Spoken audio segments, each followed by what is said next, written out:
أعوذ بالله من الشيطان الرجيم بسم الله الرحمن الرحيم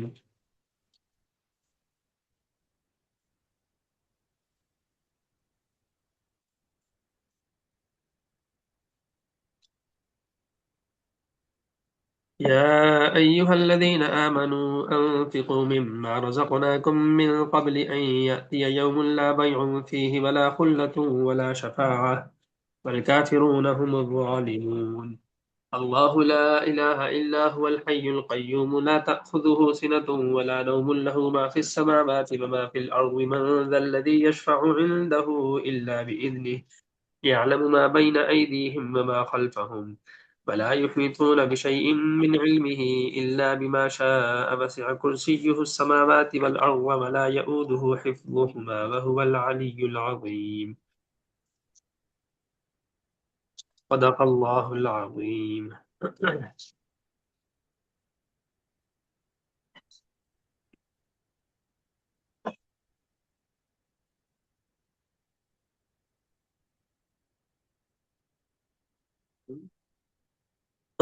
رب اشرح لي صدري ويسر لي أمري واحلل عقدة من لساني يفقهوا قولي يا رب زدني علما رب زدني علما رب زدني علما رب زدني علما رب زدني.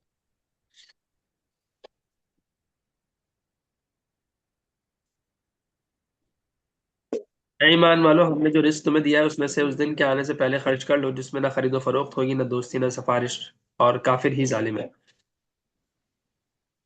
اللہ تعالیٰ فرما رہے ہیں کہ دیکھو بھائی ابھی ہم نے تمہیں مہلت دی ہے تو تم کیا کرو کہ جو اللہ تعالیٰ نے تمہیں دیا ہے وہ اس میں سے خرچ کر لو ٹھیک ہے اللہ تو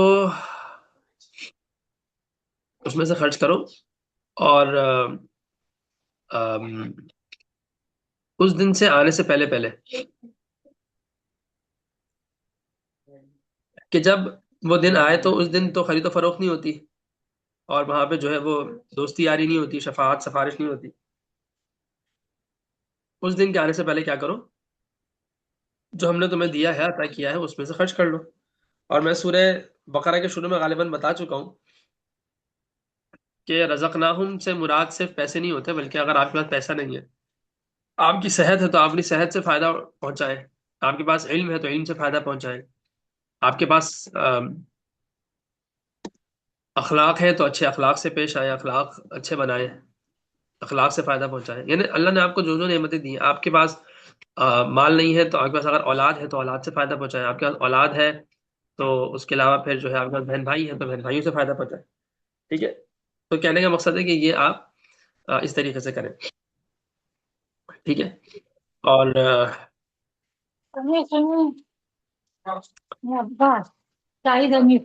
تو جو بھی رزق رزقناہم سے مراد یہ ہے کہ آپ کو اللہ تعالیٰ نے جو بھی عطا فرمایا ہے وہ اللہ تعالیٰ کی طرف سے دیا ہوا رزق ہے ٹھیک ہے تو جس دن شفاعت نہیں ہوگی جس دن سفارش نہیں ہوگی جس دن خرید و فروخت نہیں ہوگی جس دن دوستی یاری کام نہیں آئے گی تو اس دن سے پہلے پہلے جو ہے وہ اپنا آپ معاملہ سیٹ کریں اور پہلے سے جو ہے وہ مال دیں صدقہ کریں ٹھیک ہے نا کیونکہ آپ پہلے سے صدقہ نہیں کریں گے تو اس وقت آنے کے بعد سوائے پچھتاوے کے اور کچھ حاصل ہونے والا ہے نہیں ٹھیک ہے نا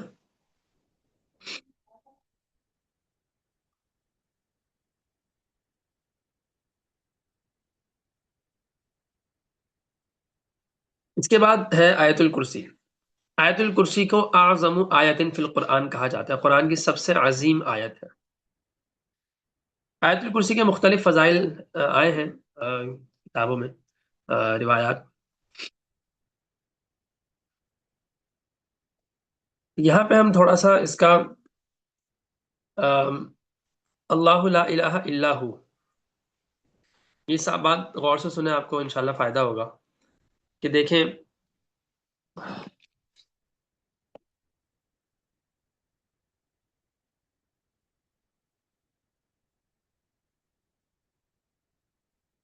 اللہ لا الہ الا ہو پہلے میں آیت کا ترتیب پوری بتاؤں گا اس کو غور سے سنیں اللہ لا الہ الا ہو اللہ ہے اس کے علاوہ کوئی معبود نہیں ہے۔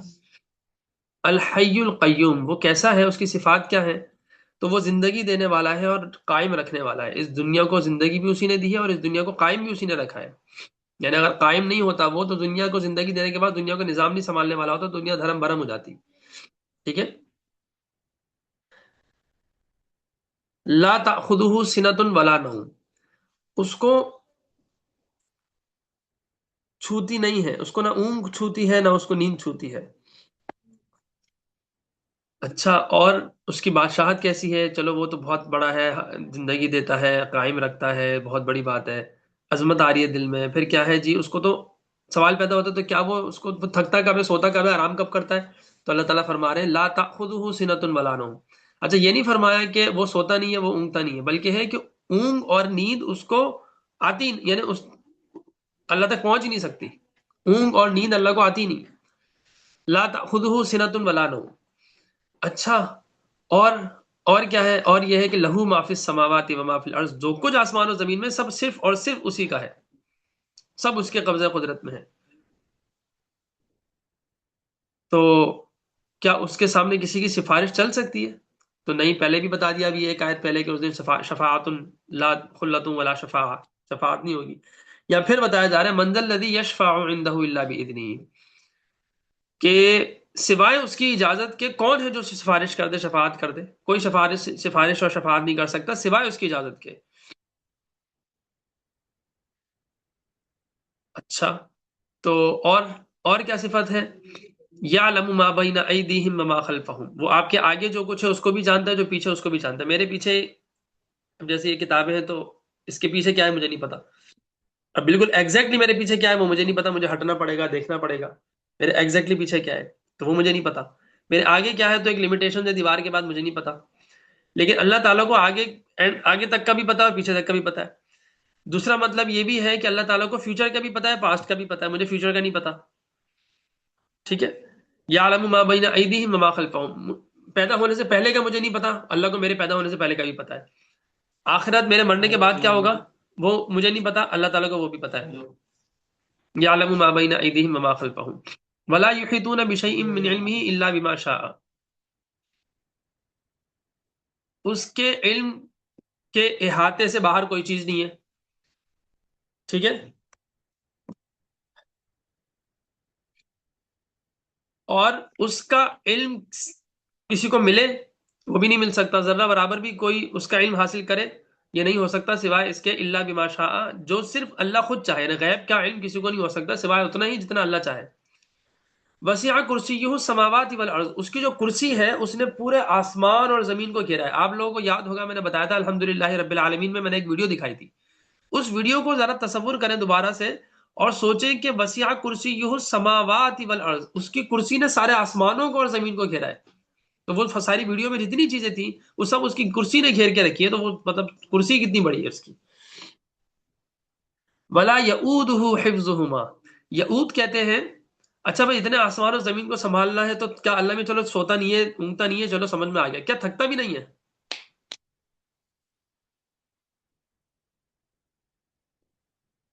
کیا اللہ میاں تھکتا بھی نہیں ہے؟ تو ولا یؤودہ، یہ جو ہم جب تھک کے بعد اوقات ہماری سانس پھول جاتی ہے نا، اور ہم کر کے تھکتے ہیں، ہاتھ اٹھاتے ہیں کچھ تو بڑی مشکل سے چل پاتے ہیں، یہ جو ہلکی سی کی جو آواز آتی ہے نا، جو تھکاوٹ کی آواز ہوتی ہے، یہ آواز اس کو کہتے ہیں یعود۔ گھوڑا جب بہت زیادہ تھک جاتا ہے نا، یا اونٹ بہت زیادہ تھک جاتا ہے، بہت سامان، بہت زیادہ لمبا سفر کے بعد، تو وہ بھی تھکتا ہے، اس کی بھی ایک سانس سے ایک آواز نکلتی ہے، اس کو کہتے ہیں یعود۔ ولا یعودہ حفظہما، آسمان و زمین کا جو شروع میں بات ہوئی تھی قیوم والی، وہ قائم رکھا ہے، اس کی حفاظت کر رہا ہے، اس نظام کو چلا رہا ہے، تو کیا اس سے سوتا نہیں ہے، اونگتا نہیں ہے؟ سمجھ میں آ گیا کہ تھوڑا تھکتے تو ہوں گے اللہ میاں؟ تو اللہ فرما رہے ہیں وہ اتنا سا بھی جو سانس کا پھولنا ہوتا ہے نا، وہ بھی نہیں تھکتے اللہ میاں۔ ولا یؤودہ حفظہما، اس کی حفاظت سے اس کو تھکاتی نہیں ہے۔ وہو العلی العظیم، وہ بہت بلند ہے اور بہت عظیم ہے۔ یعنی پورے جملوں میں آپس میں ایک کنیکشن ہے، اللہ لا الہ الا ہو سے لے کر ہر جملہ ایک پورا ایک کنیکشن ہے۔ یہ ٹوٹل 9 جملے ہیں، 10 جملے ہیں ویسے۔ اب ان جملوں کی ایک اور ترتیب دیکھیں جو عقل کو حیران کر دیتی ہے۔ عقل بالکل دماغ نا مطلب سمجھ نہیں آتا ہے کیسے ہو رہا ہے. ٹھیک ہے، سمجھ نہیں آتا یہ کیسے ہو رہا ہے. کچھ اور بھی نہیں بتاؤ یار، وہ سن لو اس کے جگہ بولو نا، پھر تو کچھ کرتے ہیں. تو اللہ لا الہ الا ہو ایک ہیڈنگ ہے. اس کے بعد دو صفات ہیں، الحی، القیوم. شروع میں اللہ لا الہ الا ہو ایک مضمون ہے، ایک موضوع ہے. اس کا جو ایکسپلینیشن ہے جو میں نے بتا دی، لیکن اس ایکسپلینیشن میں ہر جملہ آپس میں ایک دوسرے سے کنیکٹڈ تھا. ٹھیک ہے، پہلے والے سے بعد والا، اس کے بعد والا اس سے، اس کے بعد والا اس سے، پورے ایک لڑیاں میں، جیسے ایک موتیوں میں موتیاں نہیں پروئی جاتی، ایک لڑی میں موتی سے موتی جڑے ہوئے ہوتے، اس طریقے سے یہ پوری ہر جملہ جڑا ہوا ہے. ٹھیک ہے، لیکن ایک اور بات ہے کہ یہ جملہ صرف آپس میں نہیں جڑا ہوا، اس کا ایک اور طریقے سے بھی جڑا ہے. پہلا لفظ کیا ہے؟ الحی اور القیوم. لاسٹ میں کیا ہے؟ العلی اور العظیم. پہلے بھی دو صفاتی نام ہے، آخر میں بھی دو صفاتی نام ہے. ٹھیک ہے، ریزمبلنس ہے، ایک جیسی بات ہے. پہلے بھی جو ہے وہ حروف قمریہ ہیں دونوں. الحی میں الف لام پڑھا جا رہا ہے، القیوم میں بھی الف لام پڑھا جا رہا ہے، اور العلی میں بھی الف لام پڑھا جا رہا ہے، اور العظیم میں بھی الف لام پڑھا جا رہا ہے. جیسے مثال کے بعد اللہ کا ایک اسم ہے، نام ہے الرحمن، اس میں الف لام نہیں پڑھا جاتا. الرحیم، اس میں الف لام نہیں پڑھا جاتا. السلام اللہ کا نام ہے، اس میں الف لام نہیں پڑھا جاتا. ٹھیک ہے، اور الرزاق، اس میں الف لام نہیں پڑھا جاتا. تو اللہ میاں نے جو یہاں پہ اللہ تعالیٰ جو نام اپنے لے کر آئے ہیں، وہ نام ہے جو اوپر بھی دونوں دو نام ہے، نیچے بھی دو نام. چلو دو نام الگ الگ ہوتے نہیں، دونوں حروف قمریہ ہیں، یعنی الف لام پڑھا جائے گا. ٹھیک ہے، دوسری مناسبت ہو گئی. اس کے بعد بڑی خوبصورت بات ہے کہ لہو مافس، یعنی دوسرا جملہ کیا ہے اوپر سے؟ لہو مافس سماواتی و مافل الارض، آسمان اور زمین کا ذکر ہے، جو کچھ آسمان اور زمین میں اس کا ہے. نیچے سے سیکنڈ لاسٹ جملہ کیا ہے؟ وسیع کرسیہ السماوات والارض. نہیں، ہاں نیچے سے سیکنڈ لاسٹ جملہ کیا ہے؟ سوری، الحی القیوم کے بعد ہے لا تأخذہ سنۃ ولا نوم. دو چیزوں کی بات ہے، اونگ اور نیند. اور ان دونوں کے ساتھ نہیں کی بات ہے کہ نہ اونگ ہے نہ نیند ہے، یعنی نہ ہونے کی بات ہو رہی ہے، نہیں کی بات ہو رہی ہے نا. نہیں، لا عربی میں لا کہتے ہیں نہیں کو. تو اوپر بھی دو چیزوں ہیں، جو دو چیزوں کی بات ہو رہی ہے. نیچے سے سیکنڈ لاسٹ جملہ کیا ہے؟ ولا یؤودہ حفظہما. ان دونوں کی، وہاں بھی دو چیزوں کی بات تھی، نیچے بھی دو چیزوں کی بات ہے. وہاں بھی دونوں چیزوں میں لا تھا، نہیں تھا. یہاں بھی نیچے دونوں چیزوں میں کیا ہے؟ نہیں ہے. اوپر بھی دونوں چیزوں میں نہیں، نیچے بھی دونوں چیزوں میں نہیں، یعنی اوپر بھی دو چیزیں، نیچے بھی دو چیزیں، اوپر بھی دونوں کا انکار، نیچے بھی دونوں کا انکار. وہاں کیا تھا؟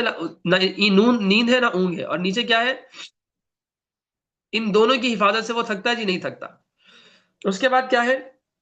لہو ما فی السماوات و ما فی الارض، آسمان و زمین کا ذکر. تھرڈ جملہ نیچے سے تھرڈ لاسٹ جملہ کیا ہے؟ وسیع کرسیہ السماوات والارض. وہاں بھی آسمان و زمین کا ذکر تھا، یہاں تھرڈ لاسٹ میں بھی آسمان و زمین کا ذکر ہے. ٹھیک ہے، اس کے بعد ہے منزل الذی یشفع عنده الا باذنہ. فورتھ جملہ کہ ایک کام ہو ہی نہیں سکتا سوائے اس کی اجازت کے، الا آ رہا ہے. یہاں سے فورتھ لاسٹ جملہ آ رہا ہے ولا یحیطون بشیء من علمہ الا بما شاء. وہاں بھی ایک کام ہے نہیں ہو سکتا مگر یہ اگر وہ چاہے تو ہو جائے گا. فورتھ لاسٹ جملے میں بھی یہی بات آ رہی ہے کہ ہاں کوئی کام نہیں، ولا اس کے علم سے ہم کچھ نہیں وہ کر سکتے، ہاں الا یہ کہ وہ چاہے. یعنی وہاں بھی اللہ کی بات ہو رہی ہے، یہاں بھی اللہ کی بات ہو رہی ہے. یعنی ہر جملہ پہلا پہلے سے کنیکٹڈ ہے، دوسرا دوسرے سیکنڈ لاسٹ سے، یعنی پہلا لاسٹ سے کنیکٹڈ ہے، سیکنڈ لاسٹ سے، تھرڈ لاسٹ سے، فورتھ لاسٹ سے. ٹھیک ہے، بیچ میں ایک جملہ ہے، وہ کیا ہے؟ یعلم ما بین ایدیہم وما خلفہم. اس کا جو دو تین مطلب تھے وہ تو میں نے بتا دیے کہ بھائی وہ تمہارے آگے کا بھی جانتا ہے، پیچھے کا بھی جانتا ہے، تمہارا پاس بھی جانتا ہے، تمہارا مستقبل بھی جانتا ہے، تمہاری دنیا میں پیدا ہونے سے پہلے کا بھی جانتا ہے، تمہارے مرنے کے بعد کا بھی جانتا ہے. ٹھیک ہے، اس کائنات سے پہلے، بننے سے پہلے بھی کیا تھا وہ اس کو پتا ہے، اس جملے اور اس کے بعد سب کچھ ختم ہو جائے گا، فنا ہو جائے گا، اس کے بعد کیا ہوگا وہ بھی اس کو پتا ہے. لیکن ایک اور بات ہے کہ یہ جو ترتیب ہے، ایک خوبصورت ترتیب ہے جو آپس میں بھی جڑی ہے، اور پہلا پہلے سے، دوسرا پہلے آخری سے، سیکنڈ لاسٹ سے، تھرڈ لاسٹ سے، فورتھ لاسٹ سے، یہ جو آپس میں اس کا کنیکشن ہے، یہ اتفاقی چیز نہیں ہے. یعلم ما بین ایدیہم وما خلفہم، یعنی جو اوپر ترتیب ہے وہ بھی وہ جانتا ہے، جو نیچے ترتیب ہے وہ بھی وہ جانتا ہے. یعنی جو پہلے جملے ہیں وہ بھی وہ اتفاقی نہیں ہو گئے کہ تکے میں اتنا کوئی جوڑ پیدا ہو گیا. وہ بھی اللہ تعالیٰ کے ارادے سے ہی ہوا ہے، وہ ان جملوں کو بھی جانتا ہے اور آنے والے جملوں کو بھی جانتا ہے۔ بالکل سینٹر میں وہ جملہ ہے یعلم ما بین ایدیہم وما خلفہم۔ یہ تقریباً ویسا ہی ہے جیسے میں نے سورہ فاتحہ میں بتایا تھا کہ اس کی بھی ہر آیت آپس میں ایک دوسرے سے کنیکٹڈ ہے، یہاں آیت الکرسی میں ہر جملہ ایک دوسرے سے کنیکٹڈ ہے۔ تو یہ انسانی طاقت سے بالکل باہر بات ہے۔ مجھے نہیں پتا میں نے کیا بات کی ہے، میری اس پورا آدھے گھنٹے کا ایک گھنٹے کے درس کا 1.5 گھنٹے کے درس کا پہلا جملہ آخری جملے سے ملے، یا 5 منٹ میں ایسی 1 منٹ میں ایسے جملے بولوں کہ 1 منٹ میں جو باتیں بولوں وہ ہر جملہ کنیکٹڈ ہو اور وہ باتیں ہوں، تو یہ امپاسبل ہے۔ یہ آیت الکرسی کی شان ہے، اللہ تعالیٰ کی شان ہے، اور پورا سورہ بقرہ میں بھی اسی طریقے سے، سورہ بقرہ کو بھی 9 حصوں میں تقریباً، یہ سورہ بقرہ بھی اسی طریقے سے۔ اور ایک عالم ہے، ایک قرآن کے ایک وہ ہے، تو وہ کہتے ہیں کہ پورا قرآن اسی طریقے سے تقسیم ہو چکا ہے، ٹھیک ہے؟ تو پورا قرآن اسی طریقے سے تقسیم ہے، وہ پورا آپس میں ایک دوسرے سے ملتا ہے، جوڑ بیٹھتا ہے، اور پھر اس کے سینٹر میں ایک مطلب جیسے اس سینٹر میں ہر چیز کا ایک سینٹر ہے نا، اس طرح قرآن کا بھی اس طریقے سے انہوں نے پورے قرآن پہ بھی بات کی ہے۔ ہر سورت کا انہوں نے کہا کہ ہر سورت اس طریقے سے اللہ نے بنائی ہے کہ وہ اس کے مضامین ایک دوسرے سے جڑتے ہیں، تو اسی طریقے سے تو ہو سکتا ہے ہر آیت ہی جڑتی ہو، شاید بعض علماء نے یہ بھی کہا ہے کہ ہر آیت جڑتی ہے، ٹھیک ہے؟ غالباً شاید انہوں نے ہی کہا ہے۔ تو یہ قرآن کریم کا ایک حسن ہے، خوبصورتی ہے، اعجاز ہے، معجزہ ہے کہ اس طرح کا کلام بنایا نہیں جا سکتا۔ آپ جتنی بھی کوشش کر لیں، آج تو اے آئی ہے، سپر کمپیوٹرز ہیں، پتہ نہیں کیا کچھ ہے، اس میں بھی بہت کوششیں کی ان لوگوں نے، لیکن نہیں بن سکا۔ حالانکہ اب آپ سوچیں گے یار یہ تو بن سکتا ہے، مطلب یہ تو ڈیٹا ہے، پورا ڈیٹا کو ڈال دیا جائے اور سب کچھ کر لیا جائے تو ہو جائے گا، لیکن نہیں ہو پاتا، کہیں نہ کہیں کچھ نہ کچھ گڑبڑ ہو جاتی ہے۔ اب ذہن میں آئے گا کہ بھائی ایسی کیسی گڑبڑ ہو سکتی ہے، کمپیوٹر تو غلط ہی نہیں کرتا، وہ تو ایک ڈیٹا پہ چلتا ہے نا، وہ انسان تو ہے نہیں کہ وہ غلطی کرے۔ تو مطلب اس کو 2+2 بولیں گے تو وہ فوری بولے گا، اس میں تو ساری چیزیں فیڈ ہیں، اور جب ہم سارا ڈیٹا فیڈ کر کے ڈال دیں گے تو وہ پھر بس کلام بنا لے، لیکن ہوتا یہ ہے کہ وہ کلام ایسا بن نہیں پاتا۔ کمپیوٹر میں جو ڈیٹا ڈالا جاتا ہے نا، وہ ہم اپنی عقل سے ڈال رہے ہوتے ہیں، تو وہ ہماری عقل کے ڈیٹا میں کہ وہ اس تک ہم پہنچ نہیں پاتے، اور نہ اے آئی میں اتنی طاقت ہے، نہ کبھی آ سکتی ہے اتنی طاقت کہ وہ اس طرح کا کلام اللہ تعالیٰ کے کلام جیسا کلام بنا سکے۔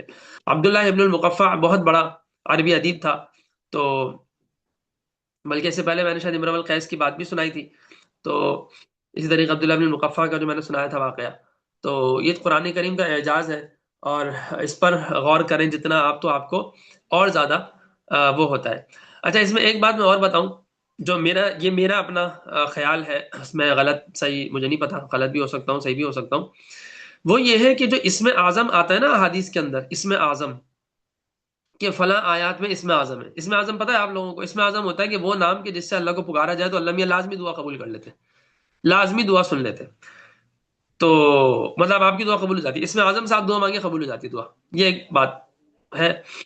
تو بہت سی احادیث سے مختلف کلمے آئے ہیں جس میں اللہ کے نبی نے فرمایا کہ اس میں اسم اعظم ہے، ٹھیک ہے؟ تو اب اس میں ہوتا یہ ہے کہ جو مجھے ایسا لگتا ہے کہ اصل میں اسم اعظم، جیسے شیخ عبد القادر جیلانی رحمہ اللہ، آپ لوگوں نے ان کا نام سنا ہوگا، اور باقی نو ڈاؤٹ کہ وہ اولیاء اللہ کے سردار ہیں اور بہت بڑے اللہ کے ولی ہیں، جو ہمیں ہمارا علم ہے، باقی تو حقیقت تو اللہ کو پتہ ہے، لیکن جو ہمیں تاریخی طور پہ اور تقریباً تواتر تک یہ بات پہنچی ہوئی ہے کہ وہ بہت بڑے عالم بھی تھے۔ ان کی ایک تفسیر بھی ہے، تفسیر جیلانی، 6 جلدوں میں آتی ہے، تو شیخ عبد القادر جیلانی رحمہ اللہ کی۔ تو جو لوگ ان کو بہت مانتے ہیں، میں ان سے پوچھتا ہوں کہ آپ ان کی تعلیمات پہ عمل کرتے ہیں؟ ان کی کتاب بنیاد الطالبین پڑھی ہے؟ ان کی کتاب فتوح الغیب پڑھی ہے؟ ان کی تفسیر جیلانی پڑھی ہے؟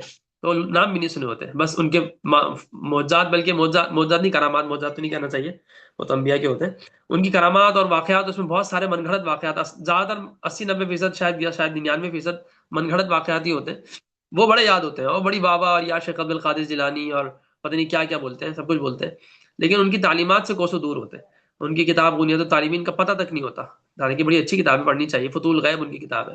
اس کے علاوہ ایک اور بھی ان کی کتابیں، چند ایک کتابیں مجھے یاد، ان کا نام ابھی یاد نہیں آ رہا، لیکن ان کی تفسیر جیلانی، وہ پڑھ لو بھائی، قرآن کی تفسیر انہوں نے کی ہے، تو دیکھو تو صحیح کیسی، کتنی عظیم شان، کتنی بہترین تفسیر انہوں نے کی ہے، تو وہ پڑھو۔ تو مجھے یاد ہے آج سے تقریباً کوئی 11 سال پہلے میں وہ تفسیر میں نے دیکھی تھی، 6 جلدوں میں۔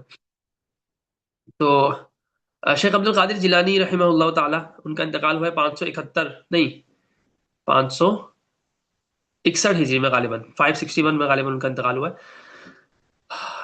جہاں تک مجھے یاد آ رہا ہے. تو شیخ عبد القادر جیلانی رحمہ اللہ نو ڈاؤٹ بہت بڑے اللہ کے ولی ہیں، اور بالکل ہوں گے، مطلب ہمارا غالب کو مانے.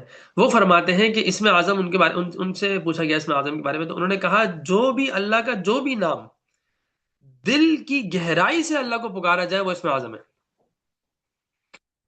اور یہ بات مجھے بالکل بہت پسند آئی، اور اسم اعظم پہ مختلف علماء نے مختلف باتیں کی ہیں، مختلف بہت علماء نے بہت سی باتیں کی ہیں، لیکن یہ بات شیخ عبد القادر جیلانی رحمہ اللہ کی مجھے بہت پسند ہے.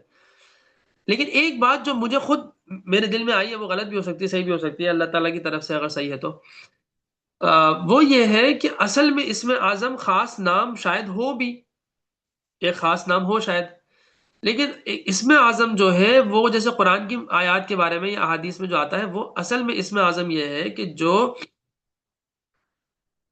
کیا ہو،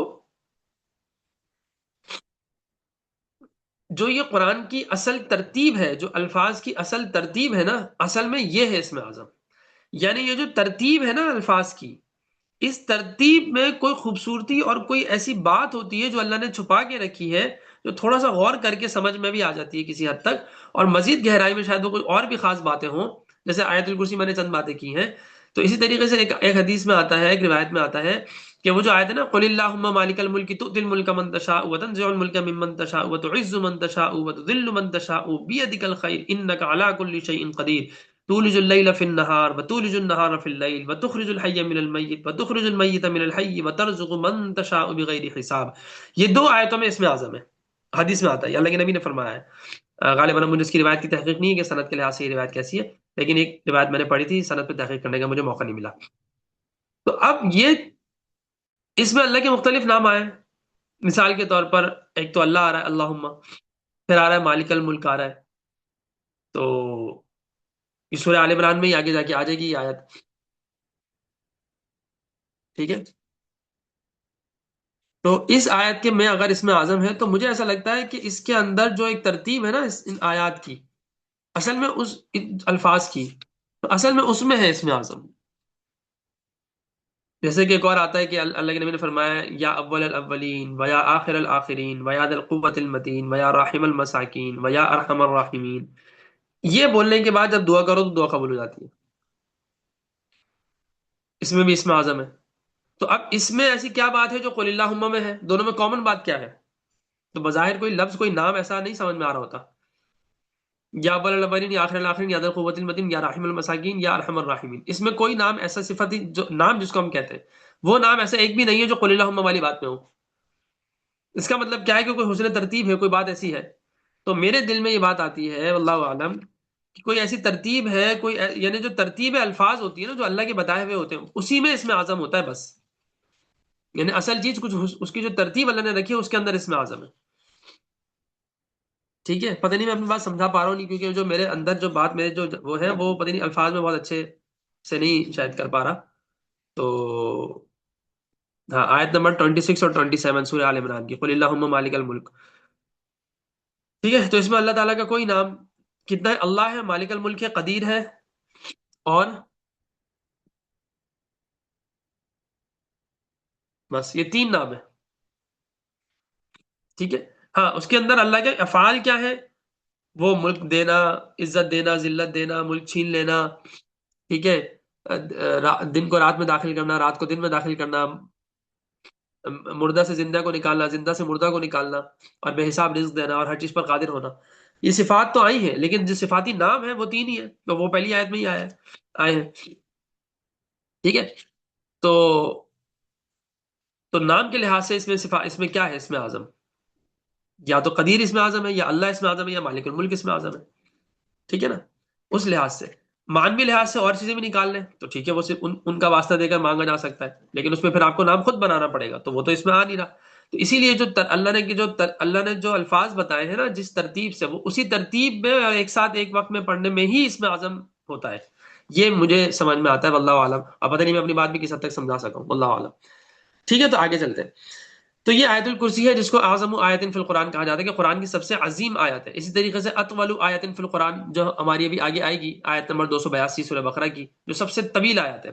اسی طریقے سے افصح آیت فی القرآن، قرآن کی سب سے فصیح ترین آیت فصیح تو پورا قرآن ہے، لیکن جو ایک بہت زیادہ فصاحت کی اور بلاغت کی بہت زیادہ ہائی لیول پر ہے، وہ ہے سورہ ہود کی آیت نمبر 44. وقیل یا ارض ابلعی ماءک ویا سماء اقلعی وغیض الماء وقضی الامر واستوت علی الجودی وقیل بعدا للقوم الظالمین. یہ آیت جو میں نے بتایا تھا کہ وہ امر ابو القیس کی بہن نے اس آیت کو سن کے کہا تھا کہ اس کلام نے میرے بھائی کو کلام کو توڑ دیا ہے، اور اس نے جا کے اپنا قصیدہ اتار دیا تھا. اور عبداللہ ابن المقفع نے بھی اس آیت کو ہی سن کر، جو بچی کھڑکی پڑھ رہی تھی کھڑکی میں، کھڑکی کا دروازہ کھلا، کھڑکی کھلی تھی اور بچی کھڑکی کی طرف قرآن پڑھ رہی تھی، اور اس کو قرآن کے ٹکر میں کلام تیار کر کے نکلا ہی تھا کہ وہ کھڑکی سے گزرا تو گلی سے گزرا تو بچی کی جب یہ آیت پڑھی تو وہ ایک دم رک گیا. جب بچی نے کہا وقیل یا ارض ابلعی ماءک، تو ایک دم وہ کھڑا ہو گیا، غور سے سننے لگا یہ کیا جملہ تھا، وقیل یا ارض ابلعی ماءک، یہ کیا جملہ تھا. وہ ہل گیا کہ یہ کس انداز سے اس بات کو بیان کیا ہے. ہمیں تو سمجھ ہی نہیں آتی نا، میرے بھی نہیں آتی. انا للہ و انا الیہ راجعون. تو اس کے بعد اس نے پڑھا ویا سماء اقلعی وغیض الماء، کانپنے لگا وہ عبداللہ، اس کی حالت بری ہو گئی جملہ سن کے. وقضی الامر واستوت علی الجودی وقیل بعدا للقوم الظالمین. اس آیت کو سن کر عبداللہ ابن المقفع اس ایک ہی آیت کو سن کر کہنے لگا میرے سارے کلام کو، پورے سال بھر کی محنت کو تو چند جملے کھا گئے، یہ سارے کلام کا مقابلہ کیا کروں گا. اور سارا کلام اس نے اپنا جو لکھا تھا سب پھاڑ پھوڑ کے پھینک دیا، کلمہ پڑھ کر اسلام لے آیا اور کہا کہ اس کلام کا مقابلہ نہیں ہو سکتا. پہلے وہ مجوسی تھے اور ان کو یہ کہا گیا تھا کہ قرآن کی ضد میں، قرآن کی ٹکر میں تم کلام تیار کرو. اور بہت بڑے عربی ادیب تھے وہ. ان کی آج بھی ایک کتاب ملتی ہے کلیلہ ودمنہ، عربی ادب کا ایک شاہکار سمجھی گئی ہے وہ کتاب باقی. تو تو یہ ہے، ٹھیک ہے. تو اس کو کہا جاتا ہے افصح آیات فی القرآن. تو اس لیے قرآن کی چند آیات اور چند چیزوں کی کچھ خصوصیات ہیں جو بتائی گئی ہیں. اچھا جی، اس کے بعد ہے لا اکراہ فی الدین قد تبین الرشد من الغی فمن یکفر بالطاغوت ویؤمن باللہ فقد استمسک بالعروۃ الوثقی لا انفصام لها واللہ سمیع علیم. اصل میں میری طبیعت ہے تھوڑی سی ٹھیک نہیں لگ رہی، تو نزلہ بہت زیادہ ہے، ان سے پڑھانے میں مجھے مشکل ہو رہی ہے.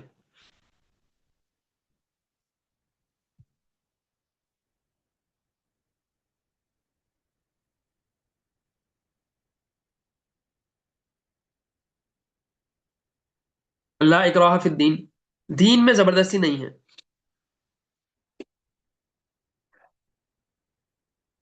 اللہ اکبر.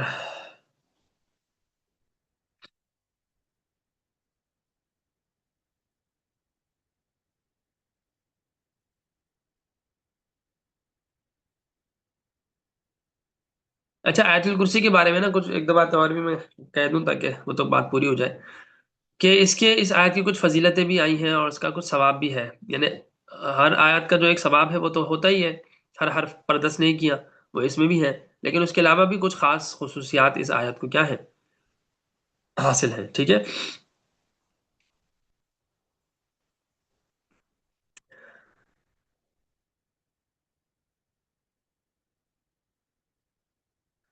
اللہ تعالیٰ نے اپنے احکام شریعہ جو ہے نا اس میں اپنی اصل تو جو اللہ کے احکام ہے اس میں اصل بات کیا ہے کہ اللہ تعالیٰ کی بات ماننی ہے، اصل بات یہی ہے.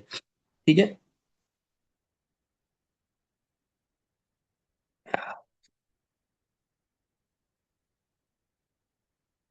تو اسی لیے اس آیت کے اندر اللہ تعالیٰ کا خوبصورت تعارف ہے.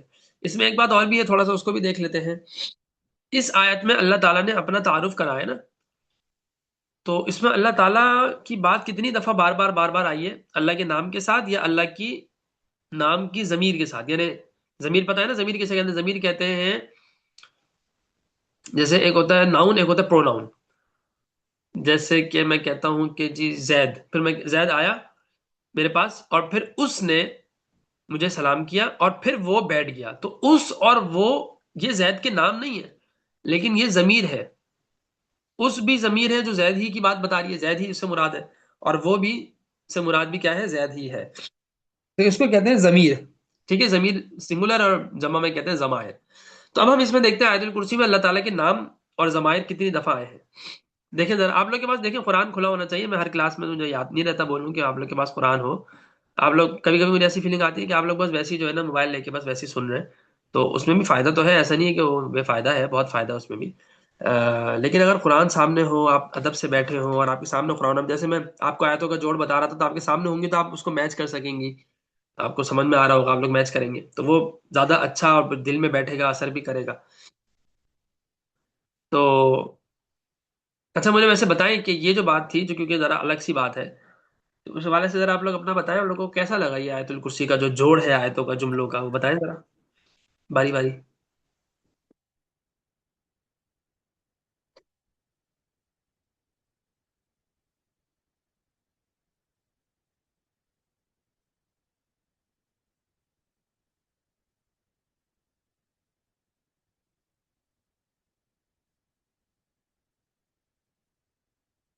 آپ لوگ نہیں بتانا چاہتے؟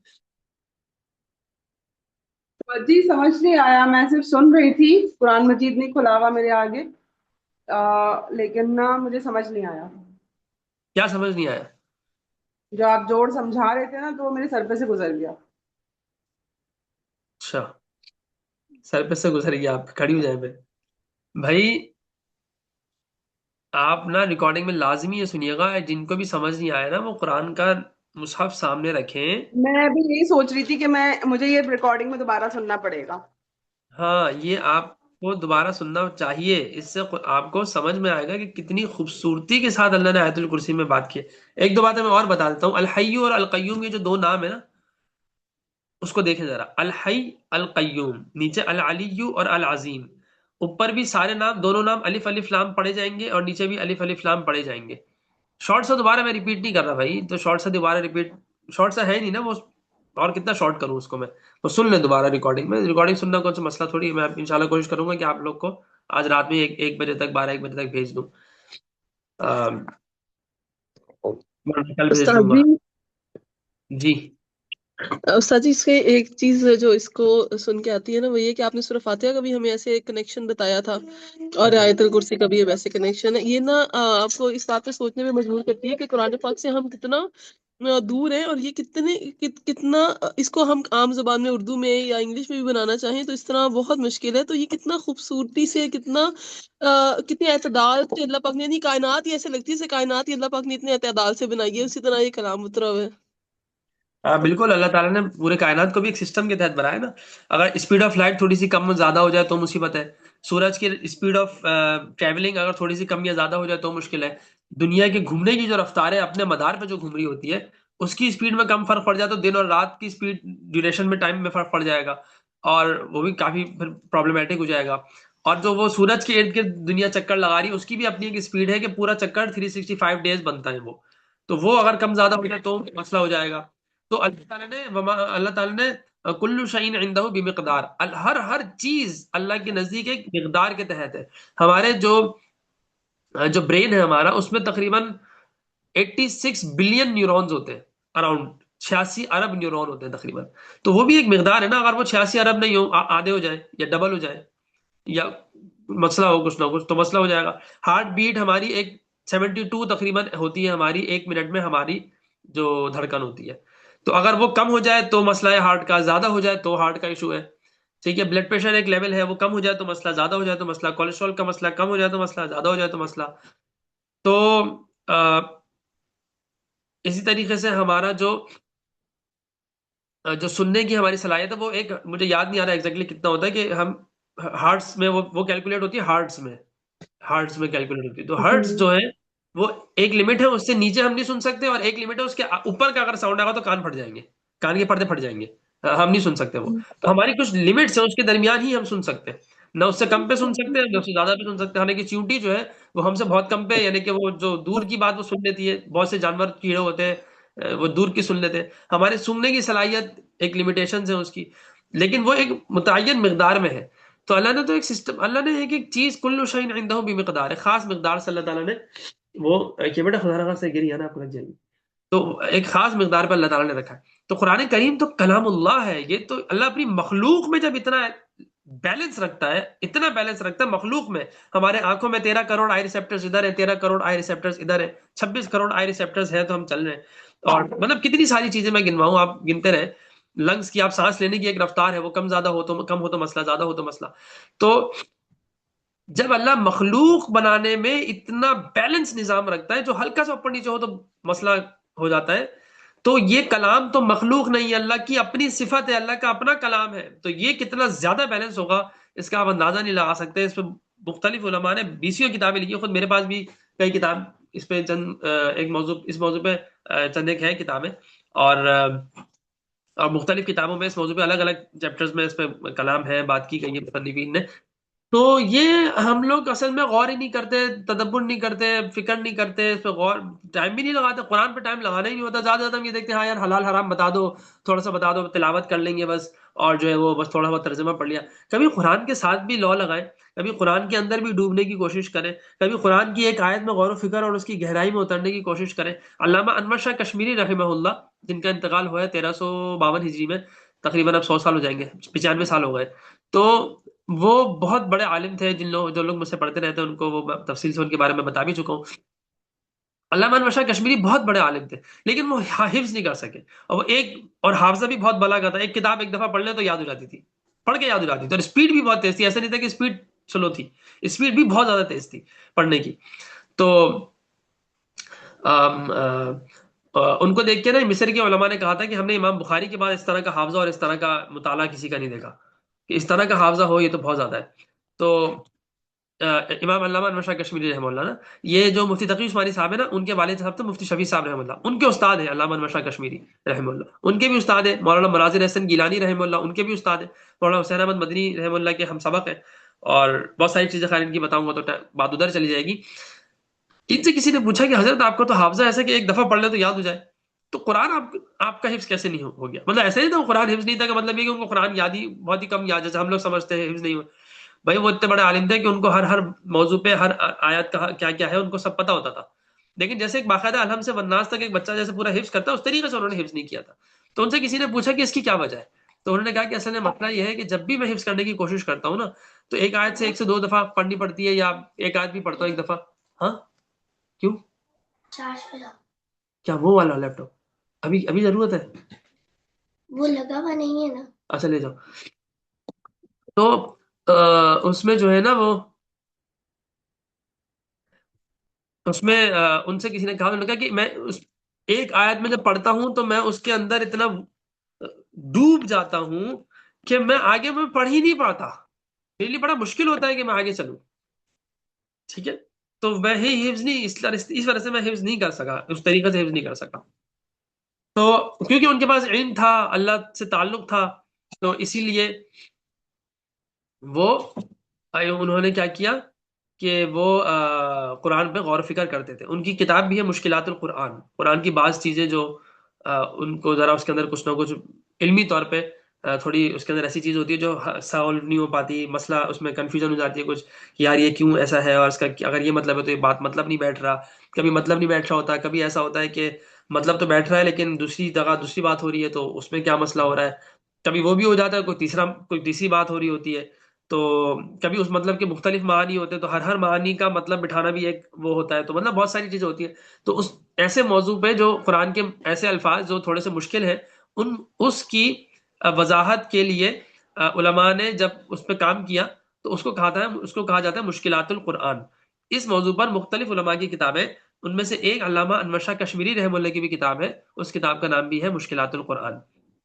اسی طریقے سے علامہ جلال الدین سیوطی رحمہ اللہ 911 ہجری میں ان کا انتقال ہوا تھا، تو شیخ جلال الدین سیوطی رحمہ اللہ فرماتے تھے، ان کی بھی ایک کتاب ہے، اس کا اردو میں ترجمہ کیا مولانا امداد اللہ انور صاحب نے، وہ ہے مبہمات القرآن۔ مبہمات مطلب ایک چیز ہے جو بہت واضح نہ ہو، مبہم ہو اس کا مطلب، تو اس میں علماء نے بہت کام کیا، کہ ایک لفظ پہ کام کیا ہے، اس کی جو ترتیب اور سیٹنگ ہے، جو گرامیٹیکل انالیسس ہے اس پہ کام کیا ہے، لفظوں پہ لغت کے لحاظ سے کام کیا ہے، اس انداز سے کام کیا ہے کہ بھئی یہ والا ہی لفظ کیوں استعمال کیا گیا۔ مثال کے طور پر ایک مثال دیتا ہوں، ہم نے سورہ فاتحہ میں پڑھا ہے صراط الذین انعمت علیہم، اے اللہ ان لوگوں کے راستے پر چلا جن پر آپ نے اپنا انعام فرمایا ہے۔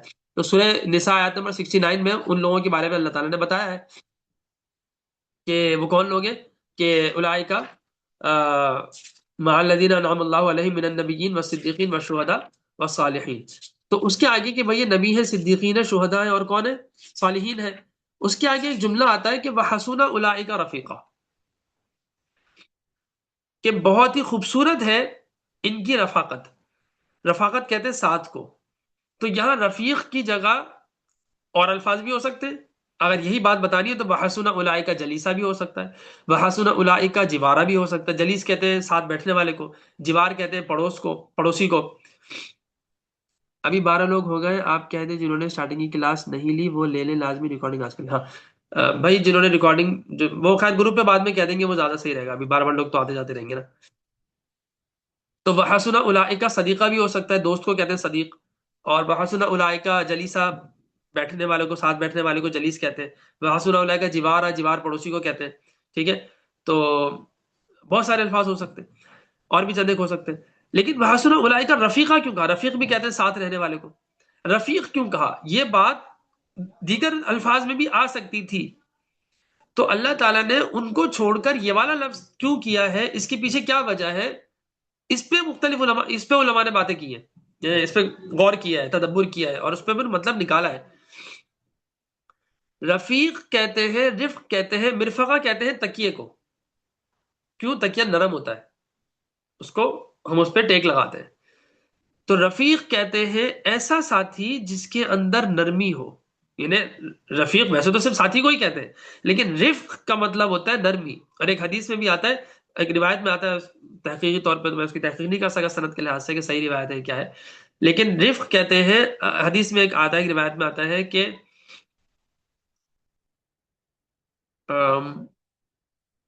لو کان الرفق خلقا لما رأى الناس خلقا احسن منه. اگر رفق کو، نرمی کو کوئی شکل دی جاتی، یعنی کہ ٹینجیبل چیز بنایا جاتا اس کو. رفق تو ایک فیلنگ والی چیز ہے نا، ساتھ، نرمی. تو رفق کو اگر کوئی شکل دی جاتی تو اس سے زیادہ حسین شکل ہو نہیں سکتی تھی. لو کان العنف خلقا لما رأى الناس خلقا اقبح منه. اگر سختی کی کوئی شکل ہوتی تو لوگ سب سے اس سے بدسورت شکل نہیں دیکھ سکتے تھے. ٹھیک ہے، تو رفق کہتے ہیں نرمی کو، وہ خوبصورتی ہوتی ہے اس کے اندر، حدیث سے پتہ چل رہا ہے، روایت سے پتہ چل رہا ہے. اور نرمی کو کہتے ہیں. تو جلیس، جوار، صدیق، ان سب کو چھوڑ کر رفیق کا لفظ استعمال کیا اللہ تعالیٰ نے. اس کے پیچھے حکمت ہوں گی بہت، اللہ جانے. اصل حکمت تو اللہ کو ہی پتہ ہے، یا بہت ساری حکمت ہے، ساری حکمت اللہ ہی کو پتہ ہے، یا اس کے بعد اللہ کے نبی کو بھی بہت ساری حکمتیں پتہ ہیں. ہم جو تھوڑا سمجھ سکے ہیں، یا اور علماء نے اس پہ، اور پتہ نہیں اور علماء نے اور بھی کتنی باتیں لکھی ہوں گی جو مجھے اس وقت ذہن میں آ رہا ہے، میں بتا رہا ہوں کہ رفیق کے اندر اشارہ یہ ہے کہ یہ جو نیک لوگ ہوتے ہیں نا، نبی، صدیقین، شہداء اور صالحین، ان کی رفاقت، ان کا ساتھ وحسنا بہت خوبصورت، بہت ہی بہترین، بہت ہی عمدہ ہے. کیوں ہے؟ جلیس نہیں استعمال کیا، جوار نہیں استعمال کیا، صدیق نہیں استعمال کیا، رفیق استعمال کیا. وجہ یہ ہے کہ ان کے اندر نرمی ہوتی ہے. ان کے اندر کیا ہوتی ہے؟ نرمی ہوتی ہے. اب یہ جو بات ہے وہ صدیق، جلیس، جوار میں نہیں ہے. صدیق میں سچائی کا معنی تو ملے گا آپ کو، نرمی نہیں مل رہی. جوار میں پڑوسی کا مطلب ہے، جلیس میں بیٹھنے کا مطلب ہے، لیکن نرمی کا مطلب رفق میں ہے. تو اللہ نے یہاں جب ان کے ساتھ کو بیان کرنا چاہا، یا ان کے ساتھ کو بیان فرمایا ہے، تو لفظ رفیق استعمال کیا. اس کے پیچھے کیا ہے؟ ایک حکمت، یا ایک حسن، ایک خوبصورتی، ایک معانی، ایک مطلب. یہ ہے جو میں نے یہاں بتایا. تو ایک ایک لفظ میں انڈیویجولی کیا کیا خاصیات ہیں، خصوصیات ہیں اور خاصیتیں ہیں، وہ الگ. پھر اس لفظ کا دوسرے لفظ کے ساتھ ملا کر بات کرنا، اور بلکہ پورے جملے کا گرامیٹیکل انالیسس جو ہے، یہ سارا جو ہے نا، اس سب پہ قرآن میں اس پر علماء نے بہت کام کیا ہے. اور عربی میں ہے کام، اردو میں بھی مل جائے گا آپ کو، اردو میں بھی موجود ہے کام. بس بات یہ ہے کہ ہم کتنا اس پہ ٹائم لگاتے ہیں، اور ہم اس پہ کتنا پڑھتے ہیں. اور پڑھیں گے تو پھر آہستہ آہستہ آپ کو خود غور کرنا آ جائے گا کہ یار اس طرح انہوں نے نکالا تھا، علامہ جلال الدین سیوطی نے اس طرح بیان کیا تھا، علامہ نواز شاہ کشمیری نے اس طرح بیان کیا تھا، علامہ راضی نے اس طرح بیان کیا تھا، امام غزالی نے اس طرح بیان کیا تھا، امام ابو حنیفہ رحمہ اللہ نے اس طرح بیان کیا تھا. تو وہ آپ کو، امام شافعی رحمہ اللہ نے اس طرح بیان کیا تھا. تو وہ آپ کو اس طریقے سے پھر تھوڑا خود آ جاتا ہے. جیسے آپ ایک چیز پڑھتے ہیں، آپ سائیکالوجی میں کتابیں پڑھتے رہے تو آپ کی خود سائیکالوجی کی انڈرسٹینڈنگ بہت اچھی ڈیولپ ہو جائے گی. ایسے ہی ہوتا ہے نا، آپ بایولوجی کی کتابیں پڑھتے رہے تو کیا ہوگا؟ خود ہی آپ بایولوجیکل چیزوں کو سمجھنے لگ جائیں گے، بہت ساری چیزوں کو. تو اسی طریقے سے آپ قرآن اور قرآن کے اندر غور و فکر کرنے والے علماء کی اور اسی ٹاپک پہ کتابیں پڑھیں، 2-4 کتابیں پڑھ لیں، دیکھیں پھر آپ کو کتنا مزہ آتا ہے، اور کتنا پھر آپ پڑھیں گے بھی تو آپ کو آپ سوچتے رہیں گے ہاں یار واؤ کتنا وہ ہے، کتنا مزیدار سی بات ہے، کتنی خوبصورت سی بات ہے. تو مطلب بہت عمدگی کے ساتھ بڑی بہترین انداز میں اس طرح سے بات ہوتی ہے. ایک تو سوال کرنا تھا. جی، جی جی بولے. آیت الکرسی ابھی آپ سمجھا رہے تھے تو اس میں لفظ آتا ہے یا حی یا قیوم، تو یہ بھی اس میں اعظم ہے. اس کے ذریعے دعا جو کرتے ہیں لوگ بولتے ہیں یہ تصویر پڑھ لو، تو اس کی کیا حقیقت ہے آپ بتائیے. اس میں اعظم کے بارے میں تو میں نے ابھی تفصیل سے بتا دیا. جو مجھے میری جو انڈرسٹینڈنگ ہے اس میں اعظم کے متعلق وہ میں نے بتا دی ہے. اب اس میں مزید میں آپ کچھ کیا پوچھنا چاہ رہی ہیں، میں مطلب تھوڑا اور مزید وضاحت کر دیں کہ کیا پوچھنا چاہ رہی ہے، کیونکہ اس میں اعظم میں تو یا تو آپ کلاس میں آپ تو شروع سے ہیں میرا خیال ہے. جی، یا حی یا قیوم آیت ہاں، الکرسی میں ہی آتا ہے نا، تو یہ اس میں نہیں، اعظم ہے. آیت جی الکرسی میں الحی القیوم ہے، یا حیو یا قیوم نہیں ہے. ٹھیک ہے. ہاں، جی ٹھیک ہے، شکریہ.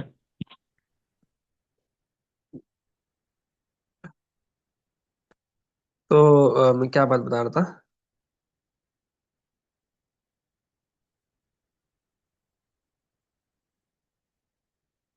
ہوں،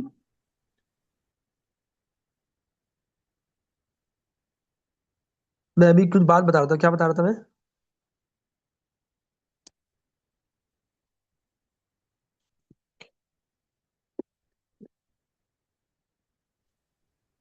جی آپ بتا رہے تھے کہ قرآن کے بارے میں غور و فکر کرنے کی عادت ہو جائے گی، آپ لوگوں کو غور فکر کیا کریں. ہاں ہاں، تو میں کہہ رہا تھا کہ اس میں آپ تھوڑا سا غور و فکر کریں تو ایک کائنات پوری کھل جاتی ہے آپ کے سامنے، اور اب بڑا ایک یعنی مطلب پھر جو قرآن پڑھنے کا جو مزہ ہوتا ہے، قرآن پہ ایک دفعہ غور و فکر کریں تو کیونکہ کچھ چیزیں ایکسپیرینس سے تعلق رکھتی ہیں نا. تو کیا کہتے ہیں کہ جب آپ کرتے ہیں تو فیل ہوتا ہے. مثال کے طور پر میں آپ سے بولتا رہا ہوں کہ بھائی آم ایسا ہوتا ہے، آم کی مٹھاس ایسی ہوتی ہے، تو آپ نے اس سے پہلے جو بھی چیز میٹھی کھائی ہوگی آپ کو آپ نے اگر آم نہیں کھایا تو آپ کو لگے گا ہاں ایسا ہوتا ہوگا آم. لیکن میں آپ کو اگر جتنا بھی سمجھا لوں، پوری پی ایچ ڈی کا تھیسس لکھ دوں میں اس پر، وہ سارا آپ پڑھ لیں تو بھی آپ کو ایگزیکٹلی میں آم کا جو اصل مزہ ہے وہ میں بتا نہیں سکتا. وہ فیل کرنے والی چیز ہے. ٹھیک ہے، آپ وہ ایک آم کھا لیں تو آپ کو وہ مزہ پتہ چل جائے گا. ٹھیک ہے، تو وہ تو فیل کرنے والی چیز ہوتی ہے نا. اسی طریقے سے یہ قرآن کے ساتھ قرآن کے جو قرآن تدبر فی القرآن ہے، غور فی القرآن ہے نا، تو اس کا مزہ اور اس کی جو چاشنی ہے نا اصل، وہ تو کرنے کے بعد ہی پتہ چلتی ہے. ٹھیک ہے، اور بس یہی ہے.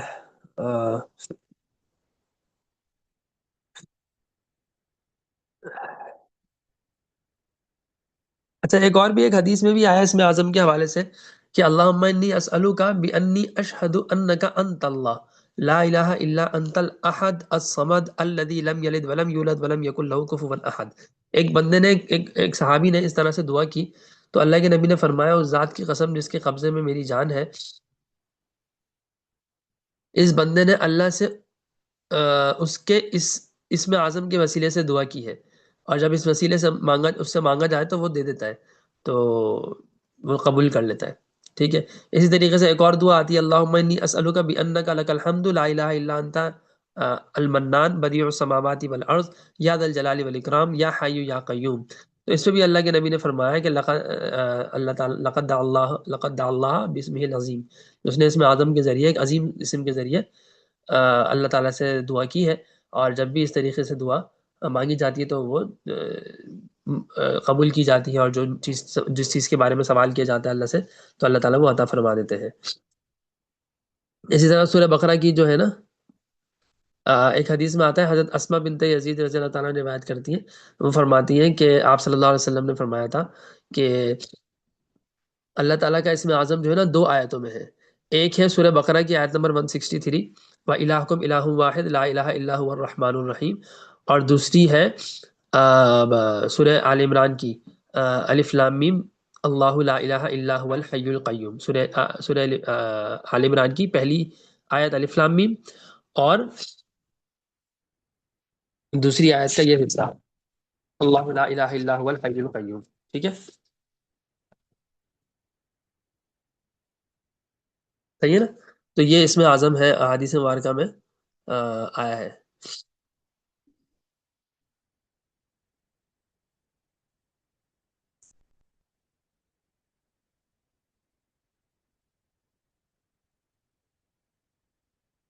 اچھا جی،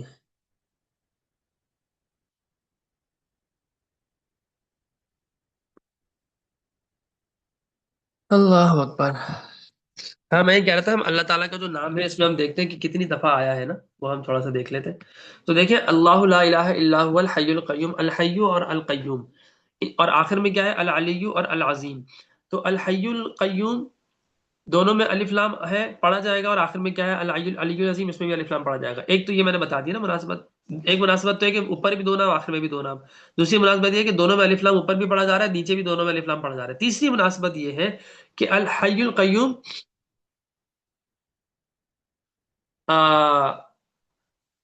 اور العلی العظیم، یہ سارے کے سارے حروف جو ہے نا وہ حلق سے نکلتے ہیں. ٹھیک ہے، قاف بھی، ہا بھی، عین بھی. ٹھیک ہے، آخر کے دونوں نام تو عین سے نکل رہے ہیں. اور ایک اور مناسبت یہ ہے، چوتھی مناسبت، کہ الحی میں آخری حرف یا ہے اور تشدید کے ساتھ ہے، اور آخر میں جو دو نام ہیں ان میں بھی جو پہلا نام ہے العلی، اس میں بھی العلی العظیم، اس میں بھی کیا ہے؟ آخری حرف یا ہے اور تشدید کے ساتھ ہے. جو دوسرا نام ہے القیوم، شروع میں اس کے آخر میم ہے، اور جو آخر میں نام ہے اس کا بھی آخر کیا ہے؟ میم ہے. اور جو ہے وہ حروف مدہ ہے دونوں کے دونوں. ٹھیک ہے، یعنی 5 مناسبتیں صرف ان 2 چیزوں میں ہے. خیر، تو ہم اللہ تعالیٰ کے ذرا نام کاؤنٹ کر لیتے ہیں، پھر ہم وہ کر لیں گے، اس کو مکمل کر لیں گے. بس اللہ ایک نام ہو گیا، اللہ. لا الہ الا ہو دوسرا نام. ٹھیک ہے، ایسے گر لیں. الحی القیوم. ٹھیک ہے، لا تأخذہ، اس کی بات آ رہی ہے نا، لا تأخذہ سنۃ ولا نوم، لہو ما فی السماوات و ما فی الارض، من ذا الذی یشفع عندہ الا باذنہ. اس میں جو ہی ہے یہ بھی وہی اللہ تعالیٰ ہی کی بات ہو رہی ہے کہ اس کی اجازت کے بغیر. یعلم، وہ جانتا ہے، یعلم میں ہوا ضمیر ہے، ما بین ایدیہم وما خلفہم ولا یحیطون بشیء من علمہ الا بما شاء، جو وہ چاہے وہ. ٹھیک ہے، اس میں بھی ہوا ضمیر پوشیدہ ہے. جو لوگ پڑھتے ہیں ہمارے ساتھ عربی کا کورس کر رہے ہیں تو وہ سب سمجھ رہے ہیں کہ اس فعل کے اندر جو ہوا ضمیر ہے وہ سمجھ رہے ہوں گے انشاءاللہ. وسع کرسیہ السماوات والارض ولا یؤودہ. ٹھیک ہے، کتنے ہو گئے؟ 13. حفظہما وہو العلی وہو العظیم.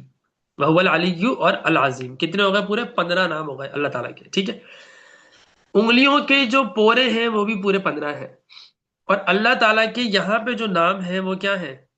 پورے نام اور صفات کے نام اور ضمیر ملا کے ٹوٹل 15 ہیں. ٹھیک ہے نا، اور جو اللہ کے نام ہے اس میں وہ 5 ہیں. اللہ، الحی، القیوم، العلی، العظیم. انگلیوں اور ہاتھ میں انگلیاں کتنی ہیں ہماری؟ یعنی انگوٹھا پورا ہاتھ کتنا ہے؟ 5. تو جو اصل ہے، اب دیکھیں غور کریں، آپ اپنے آپ پہ غور کریں اور اس آیت الکرسی پہ غور کریں. ہمارا یہ ہاتھ ہے، سیدھا ہاتھ ہے نا، ایک ہاتھ ہے.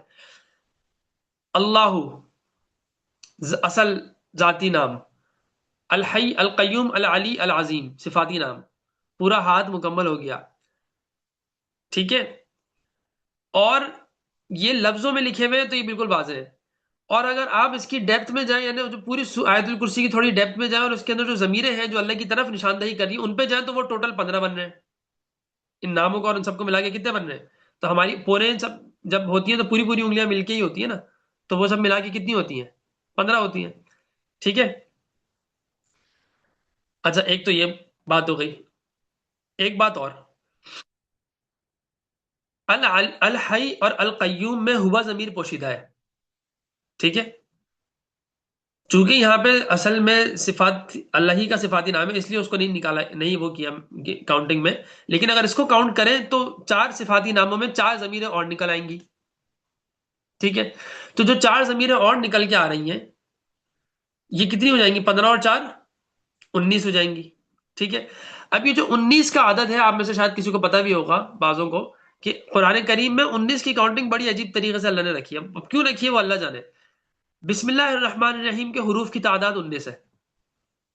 با، سین، میم، ایسے گن لیں، با، سین، میم، الف، لام، لام، ہا، الف، لام،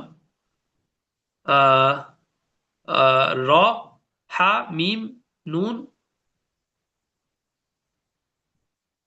الف، لام، را، ہا، یا، میم. 19 پورے 19 حروف ہے بسم اللہ الرحمن الرحیم میں. ٹھیک ہے. تو بسم اللہ الرحمن الرحیم کے علاوہ بھی قرآن میں 19 کا بہت سارا چل رہا تھا. بہت ساری چیزیں، خیر جو پہلی وحی نازل ہوئی اس میں 19 الفاظ تھے. جو سورت نمبر ہے اس پہلی وحی کا سورہ علق، تو وہ 19 کے اس میں وہاں سے کرو تو وہ 19 کے اس میں ٹیبل میں آ جاتی ہے، مطلب 19 کے اس میں آتی ہے. بہت ساری چیزیں، خیر تو میں خیر زیادہ تفصیل میں نہیں جانا چاہ رہا، لیکن یہ ہے کہ اس کے اندر آپ کو مزید بہت ساری چیزیں مل جائیں گی. اور آیت الکرسی کے اندر جو ہے وہ یعنی آپ کو یہ بھی مل گیا کہ اس کے اندر اللہ تعالیٰ کے نام اور صفاتی نام کس طریقے سے گھوم رہے ہیں. اور 19 کا عدد بھی اگر ہم اس پہ جوائن کر لیں تو اللہ تعالیٰ کا نام اور صفاتی نام، ذاتی نام، صفاتی نام اور ضمائر ملا کے کیا ہو رہے ہیں؟ 19 ہو رہے ہیں، جو ہم نے ابھی کاؤنٹنگ کی. ہو سکتا ہے ہم سے کاؤنٹنگ میں کچھ اوپر نیچے اگر ہو گیا تو مجھے ضرور بتائیے گا. ویسے میں نے بہت تھوڑا خیال سے ہی کاؤنٹنگ کی ہے، تو 19 ہی ہے. اس سے پہلے بھی میں نے ایک دفعہ کبھی گنی تھی تو یہی تھی، لیکن خیر میں انسان ہوں، غلطی ہو سکتی ہے. تو لیکن یہ کہ ہم غور تو کر رہے ہیں نا، ہم اللہ کے کلام میں غور تو کر رہے ہیں، کوئی نہ کوئی مناسبت نکالنے کی کوشش کر رہے ہیں، کوئی تاکہ عظمت ہمارے دل میں بڑھے. ہم تھوڑا غور کر رہے ہیں، فکر کر رہے ہیں، تدبر فی القرآن کر رہے ہیں، تفکر فی القرآن کر رہے ہیں. تو یہ تو بہت بڑی عبادت ہے. میں بس ایک بات اور بتا دیتا ہوں، پھر وہ کرتے ہیں کہ ہماری ذات، ہماری پیدائش کا مقصد ہے وما خلقت الجن والانس الا لیعبدون. سورہ اللہ تعالیٰ نے قرآن میں بتایا، سورہ ذاریات غالباً، کہ انسان اور جنات کو پیدا کرنے کا مقصد صرف اور صرف یہ ہے کہ وہ میری کیا کریں؟ لیعبدون، میری عبادت کریں. عبادت سے مطلب ہم نماز روزہ لیتے ہیں صرف، وہ مراد نہیں ہے. مراد یہ ہے کہ ہماری بندگی، میری غلامی کریں، عبدیت میں آ جائیں. تو ہماری پیدائش کا مقصد کیا ہے؟ عبدیت یعنی عبادت. اور ایک حدیث میں آتا ہے، اس کے ساتھ ایک حدیث جوڑ دیں، الدعاء مخ العبادہ. دعا کیا ہے؟ عبادت کا اصل ہے، مغز ہے، اصل. تو پھر کیا ہو گئی؟ دعا کی کتنی اہمیت ہو گئی. ہماری مقصد تخلیق کی ہمارے مقصد تخلیق عبادت ہے، اور عبادت کا اصل دعا ہے. تو دعا سے ہم بہت پیچھے ہیں. تو اللہ تعالیٰ مجھے بھی توفیق اور ہمت دے کہ ہم دعا کریں، اور آپ لوگ بھی مطلب اس کو تھوڑا سوچیں. اور دعا کے بارے میں ایک بات آتی ہے کہ اللہ کے نبی نے فرمایا کہ جس شخص کو قرآن کریم میں غور و فکر کرنے سے یا قرآن کریم میں لگنے سے اس کو اگر اپنی دعا مانگنے کا بھی موقع نہیں ملتا، تو اللہ اس کو وہ عطا کر دیتے ہیں جو اگر دعا مانگتا تو کیا مانگتا اللہ کے علم میں تھا، تو اللہ تعالیٰ اس کو وہ عطا کر دیتے ہیں جو وہ مانگتا، اور بلکہ اللہ تعالیٰ اس سے بڑھ کر بھی عطا کر دیتے ہیں جو وہ نہیں بھی مانگتا، اس وجہ سے کہ اس نے اللہ کے کلام میں وقت لگایا اور اس وقت کی وجہ سے اس کو دعا کا موقع نہیں ملا. سوال تو سوچیں تدبر فی القرآن اور قرآن میں غور و فکر کرنے کا کتنا زیادہ مقام اور مرتبہ ہے. جی بولیں. سوال یہ ہے کہ اگر کوئی ترجمہ نہیں پڑھتا اور صرف تلاوت کرتا رہتا ہے اور دعا نہیں مانگتا، تو اس کے لیے بھی یہی حکم ہے؟ کون سا حکم؟ جو حکم مطلب اس کے لیے بھی یہی مماثلت ہے جو آپ نے بھی کہی کہ اس کی ساری دعائیں قبول ہوں گی جو نہیں دعا کا ٹائم ملتا. دیکھیں اللہ سے امید تو کی جا سکتی ہے، لیکن اصل میں قرآن کا مقصد صرف تلاوت نہیں ہے نا، باقی اللہ کی رحمت وسیع ہے، ہم کچھ کیا تھوڑی سکتے ہیں. جیسے وہ جو قرآن مجید کے 5 حقوق ہم نے پڑھے تھے ڈاکٹر ہاں رابعہ کے ساتھ، تو ہاں وہ 5 حقوق تو جب ہی ہوں گے نا جب اس میں آپ ترجمہ بھی پڑھیں، تفسیر بھی پڑھیں اور پھر اس پر عمل بھی کریں. ہاں تو بالکل. قرآن کریم کے 5 حقوق یہی ہے نا، میں نے بتایا بھی تھے پہلے بھی، کہ ایمان جی، لانا اور تلاوت کرنا اور اس کو سمجھنا، اس پر عمل کرنا اور آگے پہنچانا، یہ 5 حقوق ہیں. تو بالکل اس اگر لحاظ سے کوئی صحیح صرف بات ہے. تلاوت کر رہا ہے تو پھر اس کے اوپر، اور پھر وہ تلاوت کرنا، اتنی تلاوت کر رہا ہے کہ وہ دعا نہیں مانگ رہا، تو اس کے اوپر بھی دیکھیں یہی ہوگا. میری رائے یہ ہے کہ اگر ایک بندہ ہے مسلمان اتنی تلاوت کر رہا ہے کہ اس کو دعا مانگنے کا موقع نہیں مل رہا، تو اس میں آپ ایک چیز اور غور کریں، وہ یہ ہے کہ اس کو ترجمہ پڑھنے کا بھی تو موقع نہیں مل رہا، اور اس کو عربی آتی نہیں ہے. یا تو اس کو عربی آتی ہو نا، عرب کی بات ہو، صحابہ کی بات ہو، وہ تو قرآن صرف تلاوت نہیں بھی کرتے تھے، بہت کچھ سمجھ جاتے تھے. نہیں، وہ اردو ہے، ہاں مدر تو ٹنگ پھر اردو ہے. ہاں، یعنی اس کو قرآن سمجھ نہیں آ رہا نا تلاوت کرتے ہوئے. نہیں ہاں تو پھر بہت مشکل ہے. باقی اللہ کی رحمت وسیع ہے، میں اس کو کم تو نہیں کر سکتا، لیکن صحیح ہے. بظاہر ایسی لگ رہا ہے کہ پھر اس کے لیے یہ فضیلت نہیں ہوگی. قرآن پہ لگنے کا مطلب یہ ہے، یا قرآن سے اس کو اصل میں ہے کہ حدیث کے جو الفاظ یا لفظی جو بات ہے وہ یہ ہے کہ قرآن نے اس کو اتنا مشغول کر دیا کہ وہ دعا کے لیے وقت نہیں نکال سکا. تو وہ تلاوت بھی ہو سکتی ہے، لیکن تلاوت اب آپ سوچیں نا کہ اللہ کے نبی یہ بات فرما رہے ہیں، تو وہاں تو صحابہ کو قرآن سب کو سمجھ آتا تھا، کوئی ایک صحابی بھی ایسا اچھا نہیں تھا جس کو ایک قرآن سمجھ نہیں آتا تھا. اچھا اس میں یہ بھی ہے نا کہ وہ ایک چیز آتی ہے کہ ہر شخص سے اس کی عقل کے موافق اس سے حساب ہوگا قیامت کے دن. صحیح ہاں ہے نا؟ تو تو اگر کوئی شخص ایسا ہے جس کو اتنی سمجھ ہی نہیں ہے، مطلب وہ ایک چھوٹے سے ٹاؤن میں رہا ہے، بالکل بہت کم لوگوں سے اس کا ملنا جلنا ہے، اس کو اتنی سمجھ ہی نہیں ہے کہ مجھے ترجمہ بھی پڑھنا چاہیے، مجھے تفسیر بھی پڑھنی چاہیے، مجھے عمل بھی کرنا چاہیے اور لوگوں تک پہنچانا بھی چاہیے، اس کو اتنی سمجھ ہی نہیں ہے. نہیں، ایسا نہیں ہوتا کہ کسی کو یہی سمجھ نہ ہو کہ ترجمہ پڑھنا چاہیے. یہ تو ناسمجھی والی بات ہے، یہ تو باولا پن ہے، ایسا کچھ نہیں ہوتا. ہاں یہ ضرور ہے کہ وہ زیادہ گہرائی میں نہیں جا سکے گا. یہ آپ کہہ لیں کہ وہ بہت ڈیپتھ میں نہیں جا سکتا، وہ دیہاتی آدمی ہے، بالکل ہی سیدھا سادہ ہے، وہ قرآن کا جو ہے وہ گہرائی سے بھی ہے. جو میں نے آیت الکرسی میں باتیں بتائی ہیں، اس کے علاوہ باتیں بتاتا رہتا ہوں، یا اور علماء نے جو باتیں لکھی وہ اس لیول پہ نہیں جا سکتا اور وہ وہاں تک پہنچ نہیں سکتا. تو وہ تو ٹھیک ہے، وہ نہیں پہنچ سکتا، لیکن وہ جتنا پہنچ سکتا اتنا تو کرے نا. کھیتی باڑی بھی آخر صحیح اس ہے. نے کی تو سیکھ لی نا. تو بھائی وہ ترجمہ بھی، چلو عربی بھی نہ سیکھے، چلو وہ اس کو جو بالکل ہی دیہاتی بالکل ہی اجٹ ان پڑھ ہے، جس کو لکھنا پڑھنا ہی نہیں آتا، چلو وہ عربی ویسے تو میرے حساب سے اس کو سیکھنی چاہیے. لیکن اگر میں نے بہت لازم تو میں بھی نہیں کروں گا اس پہ، لیکن چلو کر لے تو اچھی بات ہے. اچھی بات تک تو میں بولوں گا نا، وہ تو آپ سبھی ہم سب مسلمان کہیں گے. لیکن اگر وہ نہیں کرتا تو اس کو اس کی چھوٹ ہے. لیکن یہ چھوٹ کہاں سے آ گئی کہ قرآن میں کیا لکھا ہے وہی کسی سے نہ سمجھے؟ کسی مولوی صاحب کے پاس جا کے بیٹھ جائے، روزانہ آدھا گھنٹہ 20 منٹ نکال لے اور مولوی صاحب کی منت سماعت کر لے. جتنے بھی جج جاہل جو بھی ہوں گے، لیکن ان کے پاس موبائل یوز کرنے کے لیے ٹائم ہوگا. ان کے پاس بھی اگر موبائل ہوگا تو وہ سارے سوشل میڈیا پلیٹ فارمز موجود ہوں گے وہ صاحب. ٹھیک ہے. نہیں تو نا، میں ان لوگوں کی بات کر رہی ہوں جو موبائل بھی یوز نہیں کرتے، بس وہ پورا وقت تلاوت اگر کریں تو. ہاں اگر وہ موبائل بھی یوز نہیں کر رہے ہیں اور وہ بالکل ہی بہت ہی یعنی کہ ایکسٹریم لیول کے بالکل ہی ان پڑھ ہیں، وہ اپنا نام بھی نہیں لکھ سکتے.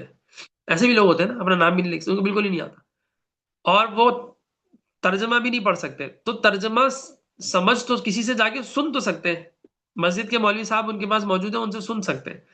تو ان کے پاس جا کے بس 20 منٹ، آدھا گھنٹہ، 1 گھنٹہ، جتنا بھی بیٹھنا چاہے بیٹھ جائے اور وہ ترجمہ سمجھ لے، تو انشاءاللہ وہ قرآن کا جو حقوق اس پہ لازم ہے.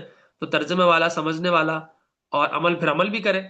لیکن اب اگر ہم یہ چھوٹ دے دیتے ہیں کہ نہیں اس کے لیے صرف تلاوت کافی ہے، تو پہلی بات تو یہ کہ جب اس کو پڑھنا نہیں آتا، اگر لکھنا پڑھنا نہیں آتا تو تلاوت کیسے کرنا ہے؟ اس کا مطلب اس کو لکھنا پڑھنا آتا ہے. ٹھیک ہے.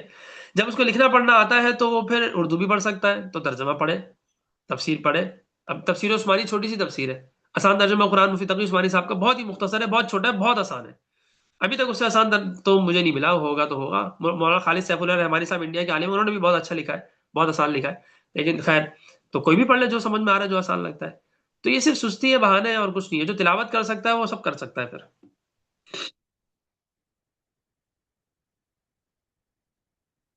ٹھیک ہے. تو اس کے لیے لازم ہے کہ وہ پھر تلاوت کرے اور ترجمہ بھی کرے، تفسیر بھی پڑھے، تھوڑا غور و فکر بھی کرے، تھوڑا سوچے. چلو ریفلیکٹ تو کر سکتا ہے نا. یہ میں تھوڑی کہہ رہا ہوں کہ سارے علمی نکات وہ نکال کے بیٹھ جائے، وہ بھی نکالنے بیٹھ جائے ایسے سب، وہ تو نہیں نکال سکتا. ٹھیک ہے. اگر لیکن کم از کم ریفلیکٹ تو کر سکتا ہے، خود احتساب، سیلف اکاؤنٹیبلٹی تو کر سکتا ہے. قرآن کو دیکھ کر اپنے آئینہ، قرآن کو آئینہ بنا کر اپنا آپ تو دیکھ سکتا ہے، اپنے آپ کو قرآن پہ پیش کر سکتا ہے، اپنی اصلاح کر سکتا ہے. یہ سب تو کر سکتا ہے اور یہ سب ضروری ہے. ٹھیک ہے.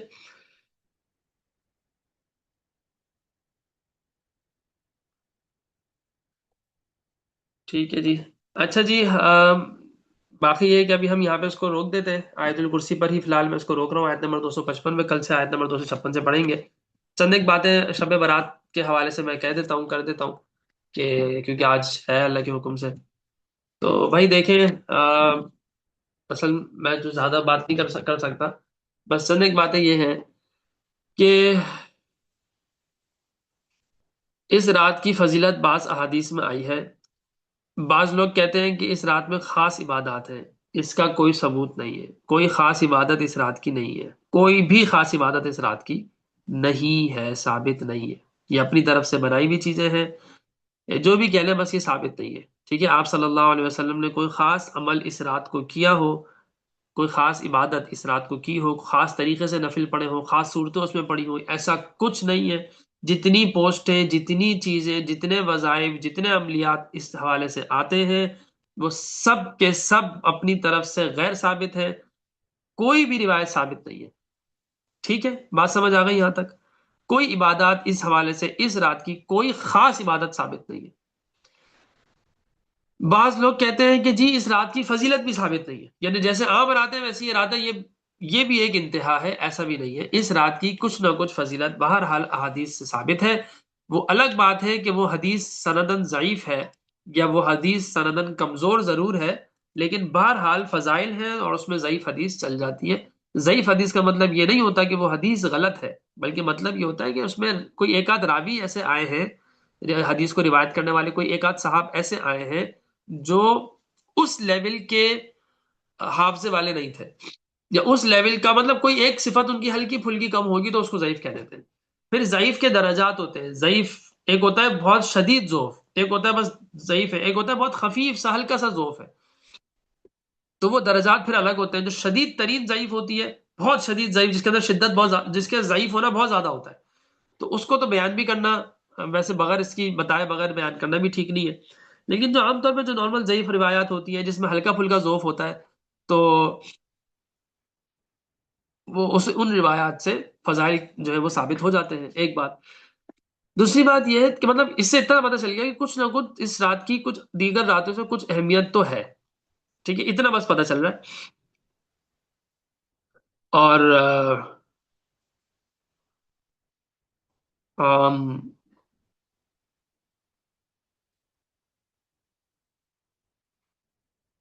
جو ایک بات اس میں اور ہے کہ اس رات کو قبرستان جانے کی بات ہے،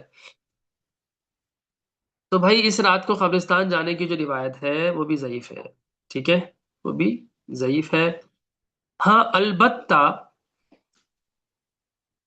کیونکہ ایک سے زائد روایات ہیں اس حوالے سے، تو اسی لیے کسی حد تک اس کے اندر طاقت آ جاتی ہے، اس کا ضعف کم ہو جاتا ہے. تو اگر قبرستان جانا چاہیں تو فی نفسی ہی جائز ہے. البتہ اس دور میں، آج کے دور میں جانا ٹھیک نہیں ہے. صحیح ہے. دوسری بات یہ ہے، اچھا ٹھیک اس لیے نہیں ہے کہ بھائی کیونکہ یہ حلوہ بنانا آ گیا، بس پتہ نہیں کہاں کہاں سے چیزیں آتی رہتی ہیں، میں کیا کروں. وعلیکم السلام. تو غلط اس لیے ہے اس دور میں شب برات والے دن قبرستان جانا، کیونکہ قبرستان جانے کا مقصد ختم ہو چکا ہے. آپ قبرستان جائیں، میلے لگے ہوتے ہیں، روشنیاں ہوتی ہیں، اور بجائے قبر آخرت کی یاد آنے کی اور ہیبت ہونے کے، ایک میلے کا سا سما ہوتا ہے، کھانا بٹ رہا ہے اور پتہ نہیں کیا ہو رہا ہے، ایسا لگ رہا ہے کچھ چرا کسی میلے میں آ گئے آپ. تو بھائی میلے میں آئے، قبرستان میں آئے. عام راتوں میں جاؤ نا ذرا، دو راتوں کے بعد تو جاؤ ذرا، 4 راتوں کے بعد جاؤ ذرا، 19 شعبان کو جاؤ ذرا رات کو، اور رات کو جا کے دکھا دو، حالت بری ہو جائے گی. ایسی ہیبت آئے گی نا کہ وہ ہے. ٹھیک ہے. اور اس رات اس حوالے سے جو روزے کی بات ہے کہ اس دن روزہ رکھنا چاہیے، پٹاخے پھوڑنا بس سب فضول ہے، سب گناہ کی بات ہے. پٹاخے پھوڑنا تو گناہ ہے. ٹھیک ہے نا. اچھا باقی کیا ہے جی اس کے اندر، اور کیا باتیں ہیں اس کے اندر؟ ایک بات یہ ہے کہ قبرستان کا میں نے بتا دیا، تو قبرستان اب نہ جائے تو بہتر ہے. دوسری ہاں بات یہ ہے، اور روزے کا بتاتا ہوں. دوسری بات یہ ہے کہ قبرستان جانا بھی ساری زندگی میں، آپ صلی اللہ علیہ وسلم کی 63 سالہ زندگی میں ایک دفعہ ایک واقعہ آتا ہے، ایک واقعہ، وہ بھی ضعیف حدیث ہے. تو جب 63 سال میں اللہ کے نبی ایک دفعہ گئے تو ہم بھی اپنی پوری زندگی، یعنی اللہ کے نبی پوری زندگی میں ایک دفعہ گئے تو ہم بھی پوری زندگی میں ایک دفعہ چلے جائیں 15 شعبان کو، بس بات ختم. یہ ہر سال کیوں جا رہے ہیں؟ مفتی محمد شفیع صاحب رحمۃ اللہ نے بڑی خوبصورت ایک بات بیان فرمائی، جو سمجھ لیں تو دین، بہت سی بدعات، خرافات، رسومات، فضولیات سب ختم ہو جائیں گی. وہ یہ ہے کہ دین کا جو عمل اللہ کے نبی سے جس طرح جس مقدار میں ثابت ہو اس کا وہ عمل اسی مقدار میں اسی طرح اسی وقت کرنا ہی دین ہے. اس سے کم کرنا زیادہ کرنا دین نہیں ہے. بات سمجھ آ گئی؟ اور ایک اور بات مفتی شفیع صاحب رحمۃ اللہ فرمایا کرتے تھے کہ صحابہ سے سیانہ سو باولا، یعنی بنیے سے سیانہ، ہندوستان میں ایک محاورہ تھا بنیے سے سیانہ سو باولا. تو صحابہ، مفتی شفیع صاحب رحمۃ اللہ یہ بات فرمایا کرتے تھے کہ صحابہ سے زیادہ دیندار یا صحابہ سے زیادہ نیک بننا بے دینی ہے اور نیکی نہیں ہے. ایک عمل صحابہ نے، سوال اللہ کے نبی نے نہیں کیا، صحابہ نے نہیں کیا، اب آپ اس کو کر رہے ہیں نا، وہ دین نہیں ہوگا. مطلب اس ساری باتوں کا ایک خلاصتاً ایک بات ہے. باقی کوئی ایک آدھ کوئی اسے ایکسیپشنل چیز ایک آدھ ہو سکتی ہے. مفتی شفیع صاحب کا قول ہے کہ قرآن حدیث تو ہے نہیں، لیکن سوال بات بالکل ٹھیک ہے، قرآن اور حدیث کے بالکل مطابق بات ہے اور دین کے مزاج کے مطابق بات ہے کہ دین میں جو عمل جس طرح اللہ کے نبی اور صحابہ سے ثابت ہے وہ بات وہ عمل اسی مقدار میں اسی وقت اتنی ہی طرح اسی طرح کرنا ہی اصل دین ہے. اس سے ذرا سا ادھر ادھر ہوں گے دین سے، آپ دین سے ادھر ادھر ہو رہے ہیں، بس آپ یہ سمجھ لیں. نماز روزے کے حوالے سے بار بار ایک جو بھائی نماز روزے کا معاملہ یہ ہے کہ جیسے نمازیں پڑھنا ویسے ثواب ہے، ویسے اس رات میں بھی ثواب ہے. چونکہ اس رات کی کچھ فضیلت آئی ہے تو آپ تھوڑا زیادہ اس میں تھوڑی زیادہ ثواب مل جائے گا، تو بس ضرور پڑھیں. اس رات کو جاگ کے گزاریں، عبادت کر کے گزاریں، اس میں زیادہ ثواب ہے کیونکہ عام راتوں سے بہرحال یہ بڑی ہے. لیکن بقیہ راتوں میں بھی اللہ تعالیٰ تہجد کے وقت پکارتے ہیں، اپنے منادی سے آواز لگواتے ہیں کہ بھئی کون ہے جو مجھ سے روزی مانگے، کون ہے مجھ کو میں روزی دوں، کون ہے جو مجھ سے مغفرت مانگے میں اس کو. ساری باتیں اللہ تعالیٰ فرماتے ہیں. شب برات میں جب اور زیادہ ایک سی فضیلت ہے عام راتوں سے تو اس میں تھوڑا سا اور زیادہ کر لیں. کوئی خاص نماز نہیں ہے، خاص وہ نہیں ہے، روزہ رکھ لیں اچھی بات ہے. صبح اگلے دن روزہ رکھنا چاہیں تو بہت اچھا. شعبان کے مہینے میں ویسے اللہ کے نبی بہت روزے رکھتے تھے، پیر اور جمعرات کا روزہ ویسے ہی رکھتے تھے، اور 13 14 15 کا روزہ ویسے ہی رکھتے تھے. تو 15 کا روزہ تو ویسے ہی آ گیا. باقی اسپیسیفکلی 15 شعبان کا روزہ یہ جو ہے وہ اگر ثابت، میرے خیال ہے ثابت بھی نہیں ہے، اور اگر ثابت ہو بھی تو بہت ایک مطلب ضعیف روایت سے ثابت ہے وہ، یعنی یا تو وہ روایت ثابت ہی نہیں ہے یا اگر وہ روایت ثابت بھی ہے تو ضعیف ہے. جیسے میں نے شروع میں بتا دیا کہ ساری روایت شب برات سے متعلق جو ہے وہ ضعیف ہے، کوئی روایت بھی اس پہ ثابت یعنی صحیح درجے میں اچھے لیول پہ ثابت نہیں ہے. ٹھیک ہے. سوال استاد جی. ایک سیکنڈ. نماز نفل پڑھیں یا قضاء عمری پڑھیں بھائی، اور بالکل واضح بات ہے قضاء عمری پڑھیں. نفلوں کا کوئی مقام ہی نہیں ہے، قضاء عمری تو آپ پہ واجب ہے.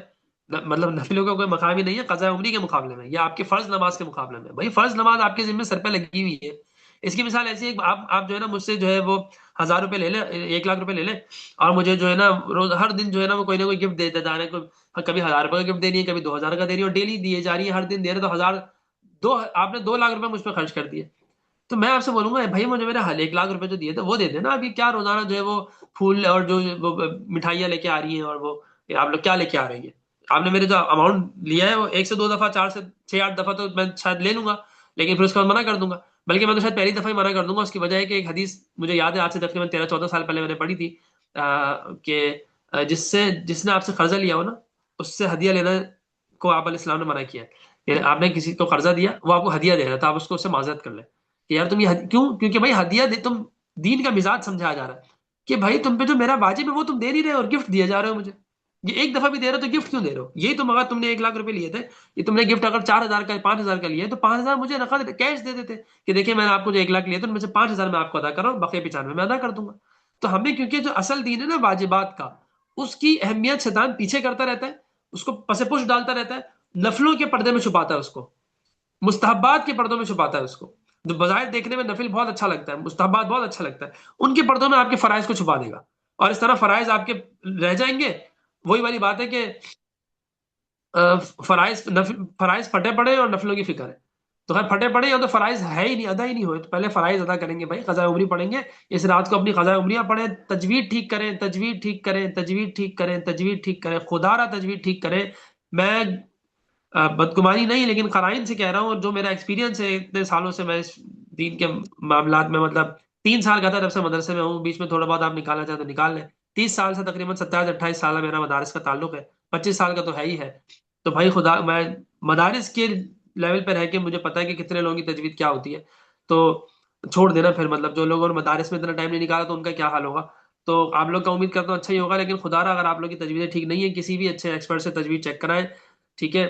اور تجویز ضرور چیک کریں، اپنی تجویزیں ٹھیک کریں ان راتوں میں، رمضان کی راتیں آئیں گی، تجویز ٹھیک کریں، تجویز جب تک صحیح نہیں ہو آپ لوگ چھوڑ دیں کہ ہم نے پورا قرآن ختم کرنا، مت کریں پورا قرآن، کسی حدیث میں نہیں آیا کہ رمضان میں پورا قرآن ختم کرنا فرض ہے یا واجب ہے، ایسا کوئی نہیں ہے، کریں بہت بڑی فضیلت ہے، لیکن آپ کی تجویز ہی ٹھیک نہیں ہے، آپ الحمد کو الحمدللہ ہی پڑھنی ہے، رب العالمین کو رب العالمین پڑھنی ہے، تو وہ تو آپ پڑھی غلط رہی ہیں، یہ پڑھی غلط رہے ہیں، چاہے وہ مرد ہے یا خواتین ہے، دونوں تجویدوں کا بہت برا حال ہے، تو آپ قرآن پڑھ ہی نہیں رہی ہیں، پڑھ ہی نہیں رہے ہیں قرآن، تو آپ کی خوش فہمیاں ہیں کہ ہم قرآن ختم کر لیا اور 10 قرآن ختم کر لیا اور ایک قرآن ختم کر لیا، کوئی نہیں پڑھا آپ نے قرآن، ایک دفعہ بھی نہیں پڑھا آپ نے، صورتیں ہی ٹھیک نہیں ہے، تو پلیز تجویدوں کو ٹھیک کریں، نہ اپنی قضا عمری پوری کریں، جو واجبات ہیں ان کو پورا کریں، نوافل کو اس کے بعد رکھیں۔ اب جو کوئی سوال ہے تو کر لیں۔ سوال یہ استاد جی، آپ نے بتایا تھا کہ جو عمل صحابہ نے نہیں کیا نا تو وہ ہمیں بھی نہیں کرنا چاہیے، تو اس کے بارے میں نا بہت سارے علماء اتنے سارے بیانات کرتے ہیں، مفتی طارق مسعود اس کے بارے میں بات کرتے ہیں، مفتی تقی عثمانی اس بارے میں بات کرتے ہیں، لیکن یہ کوئی نہیں بتاتا کہ صحابہ نے کیا کیا تھا، اس دن میں اس رات میں عبادت کی تھی، روزہ رکھا تھا۔ اس رات میں بعض صحابہ سے میرے خیال ہے منقول ہے، لیکن اس کا وہی والی بات ہے کہ اوتھینٹسٹی جو ہے نا، وہ لیول آف اوتھینٹسٹی وہ بہت ہائی نہیں ہے، اور حدیث جو آپ صلی اللہ علیہ وسلم سے آئی ہے اس کا تو میں نے پہلے بتا دیا کہ وہ اس لیول کی نہیں ہے، لیکن خیر کیونکہ اعمال ہیں تو روزہ رکھنے میں اچھا مسئلہ یہ ہے کہ اس دن روزہ رکھنے کی جہاں تک اسپیسیفکلی روزے کی بات ہے نا، تو بھائی وہ تو صحیح حدیث جو اچھے لیول کی حدیث ہے اس میں یہ بات تو آ گئی نا کہ 13 14 15 کا روزہ رکھتے تھے، ایک حدیث یہ ہے ہر مہینے کا 13 14 15 کا روزہ رکھتے تھے، تو 15 تاریخ ہے رکھ لیں بھائی، اگر 13 14 کا نہیں بھی رکھا تو 15 کا تو رکھ لینا، ایام بیچ میں سے ایک کا رکھ لیں۔ دوسری بات یہ ہے کہ اللہ کے نبی کے بارے میں حضرت عائشہ رضی اللہ عنہا غالباً فرماتی ہے، صحیح حدیث ہے، غالباً سیاستہ میں بخاری مسلم وغیرہ میں بھی ہے غالباً، یا کسی مجھے یاد نہیں کتاب کا نام اس وقت مجھے یاد نہیں ہے، لیکن خیر یہ صحیح اچھی لیول کی حدیث ہے کہ حضرت عائشہ فرماتی ہے کہ جتنے روزے حضرت شعبان میں آپ صلی اللہ علیہ وسلم رکھتے تھے کسی دوسرے مہینے میں اتنے روزے اللہ کے نبی نے رمضان کے علاوہ کسی مہینے میں نہیں رکھے، تو شعبان کے مہینے میں ویسی روزے رکھنے کی فضیلت ہے۔ تو جب یہ دو حدیثیں صحیح اچھے لیول کی حدیثیں جو آپ کو مل گئی ہیں، تو ضرورت کیا ہے اسپیسیفکلی 15 شعبان کے روزے کی حدیث کو ڈھونڈنے کی؟ کیا یہ دو حدیثیں ہمارے عمل کے لیے کافی نہیں ہے؟ ہمیں کیا 100 حدیثیں چاہیے ایک عمل پہ ابھارنے کے لیے؟ اللہ کے نبی نے کہہ دیا، حضرت عائشہ فرما رہی ہے، صحابہ سے ثابت ہے، کتابوں میں آ گیا ہے کہ بھائی 13 14 15 کو روزہ رکھنا، ہر مہینے کا روزہ رکھنا چاہیے، تو بھائی ہر مہینے رکھ تو شعبان میں تو رکھ لو، چھوڑ دو اس روایت کو، وہ صحیح ہے اچھا نہیں ہے دوسرا صحیح سوال، صحیح ہے، دوسرا سوال یہ ہے کہ میں نے آپ کو بھیجا بھی تھا یہ الگ سے، کہ ہمارے جو دیوبندی علماء ہیں ان میں سے بھی نا کچھ یہ اعمال وہ ہیں، جیسے میرے پاس ایک آیا ہے کہ مولانا سید عبد الحی سابق ناظم ندوۃ العلماء لکھنؤ قابل تجربہ، ہاں حضرت مولانا سید ابو الحسن علی ردوی نے اس پر روشنی ڈالی ہے، اور انہوں نے کہا ہے کہ وہ سورہ یاسین 3 بار پڑھنی ہے، اس میں ایک دفعہ عمر درازی کے لیے، ایک دفعہ بلاؤں کے لیے، اور ایک دفعہ بس یہ اپنی اب طرف یہ سے یا نہیں، یہ یہ اگر حدیث اگر اچھا چلیں، اب میں یہ پوچھ رہی ہوں، جیسے سورہ یاسین تو ویسے بھی ایک بہت عظیم سورت ہے نا، اور اگر کوئی جیسے اگر یہ کوئی پڑھ لے، ایسے میں پڑھنا چاہ رہی ہوں یہ، اور اسی طرح سے پڑھنا چاہ رہی ہوں، اور پھر اسی طرح سے میں اس میں دعا، ایک خاص دعا بھی دی ہوئی ہے اس میں کہ یہ دعا مانگے، ٹھیک ہے نا، تو اگر یہ پڑھ لیں تو اس میں کوئی حرج ہے کیا؟ حرج میرے حساب سے حرج یہ ہے کہ آپ پہلے تو یہ سوچیں، آپ کا تو خیر قضاء عمری نہیں ہوگی، اگر قضاء عمری بالفرض ہے تو جتنا ٹائم اس پہ لگا رہی ہیں وہ آپ قضاء عمری پڑھنے میں لگائیں، ٹھیک ہے، ایک بات۔ دوسری بات، اگر قضاء عمری نہیں ہے تو جتنا ٹائم آپ اس نماز پہ لگا رہی ہیں اتنا ٹائم آپ جو سیدھی سادی نوافل اللہ کے نبی سے ثابت ہے نا، جو انوار و برکات نہیں، اور یہ جو نماز نہیں ہے نا، یہ ایک نماز نہیں ہے، یہ ہے ایک 3 دفعہ سورہ یاسین پڑھنی ہے۔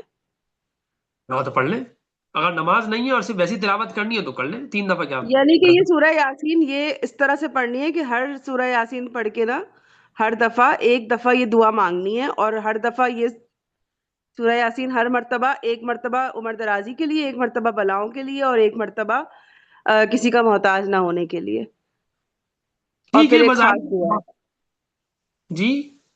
اور پھر ایک خاص دعا ہے مشائخ کی، وہ پڑھنی ہے دعا۔ نہیں ٹھیک ہے، اس میں کوئی خاص قباحت نہیں ہے، لیکن وہی والی بات ہے نا کہ آخر یہی اعمال ہوتے ہیں جو پھر بدعت بنتے ہیں، ٹھیک ہے، یہ ہوتے ہوتے کیا ہوتا ہے، یہ آج دیوبندیوں میں یہ ہوتا ہے، بریلویوں میں تھوڑا اسی پہ تھوڑا سا اور بڑھ جاتا ہے تو وہ بدعت ہو جاتا ہے، وہ کرتے ہیں تو ہم بدعت کے فتوے لگاتے ہیں، ہم کرتے ہیں تو جی ثواب ہوتا ہے، بھی یہ تو نہیں، ناانصافی ہے۔ ثواب ہوتا ہے کہ نہیں، ہم ثواب کے لیے نہیں، جیسے کہ بہت سارے اعمال ایسے ہیں نا، مفتی شفیع بہت صاحب سارے رحمۃ اعمال اللہ ایسے ہیں نا، دیکھیں میرا سوال تو سنیں. بہت سارے اعمال ایسے ہیں نا جو وہ اس میں یہ آتا ہے کہ بھائی نہ تو یہ سنت ہے، نہ یہ نفل ہے، اور نہ یہ فرض ہے، بلکہ یہ ہے کہ یہ آپ کر لیں تو اچھا ہے، نہ کریں تو کوئی مسئلہ نہیں ہے. جیسے مشائخ کے اعمال ہے یہ.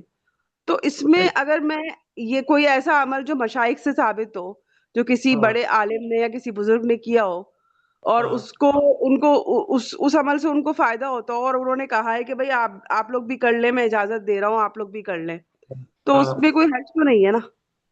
گناہ نہیں ہے، نہیں، صرف اس لیول تک اگر گناہ رہے گا. نہیں ہے، لیکن اگر کوئی اپنے مطلب اگر کوئی کرنا چاہے کہ چلو میں بھی وہ پڑھ لوں، دعا مانگ لوں، میں تو اس کوئی کو حرج پسند تو نہیں نہیں.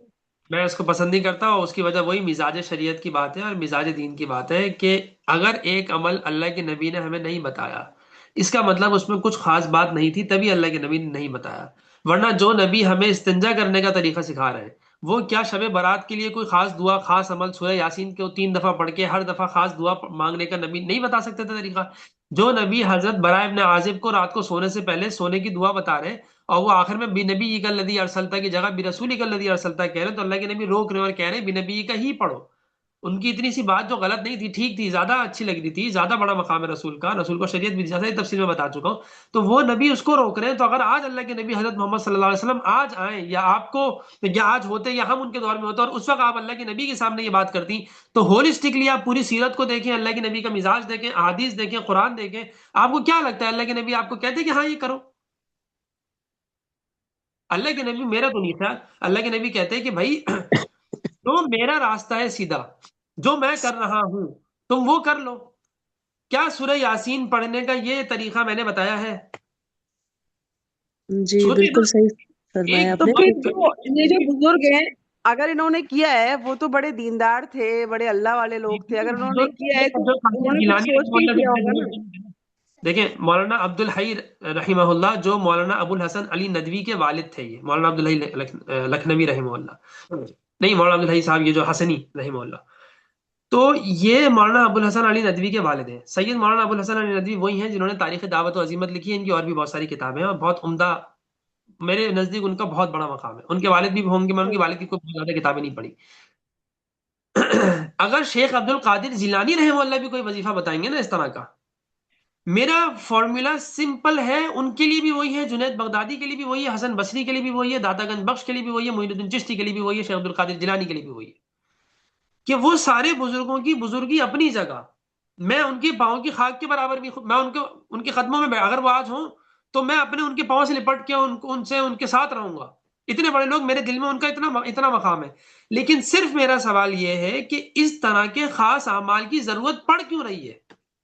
کیا اللہ کے نبی کی سیرت کافی نہیں ہے؟ کیا اللہ کے اس شب برات کے دن اللہ کے نبی کا کیا عمل تھا؟ کیا دعا مانگتے تھے وہ؟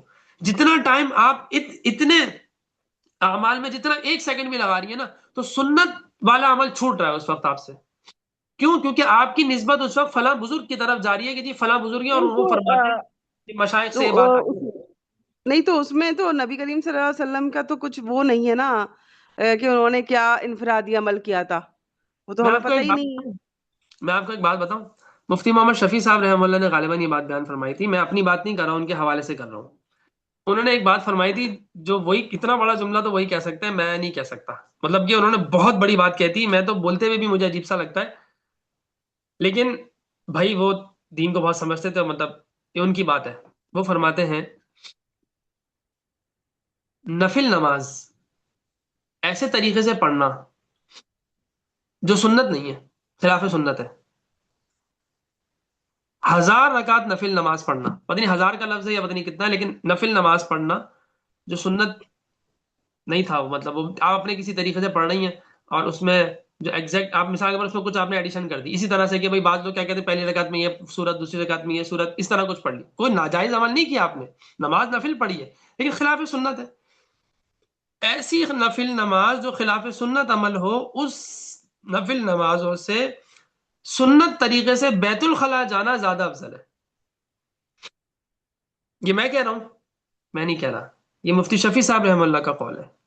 بھائی سنت کی اہمیت ہمیں نہیں کیوں سمجھ آتی؟ اگر اس نہیں، رات کو شب برات، ایک میں سیکنڈ، آپ کی شب بات برات سمجھ گئی ہوں.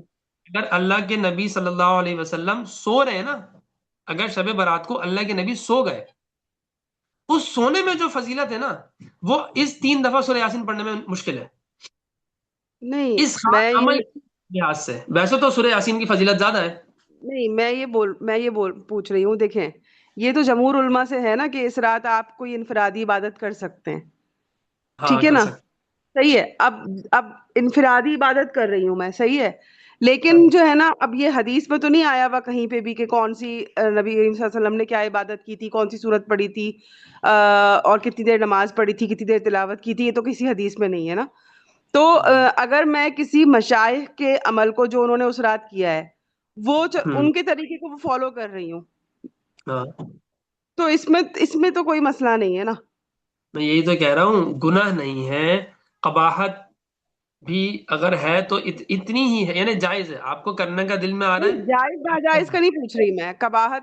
قباحت تو کوئی نہیں ہے نا اس میں.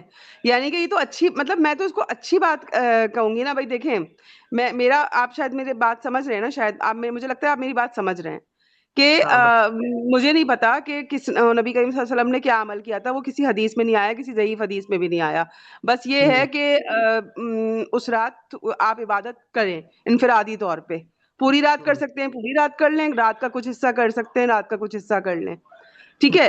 اب میں کہہ رہی ہوں بھائی، میں اپنی جو انفرادی عبادت کرنا چاہ رہی ہوں، تو میں کسی مشائخ کے طریقے پہ کرنا چاہ رہی ہوں.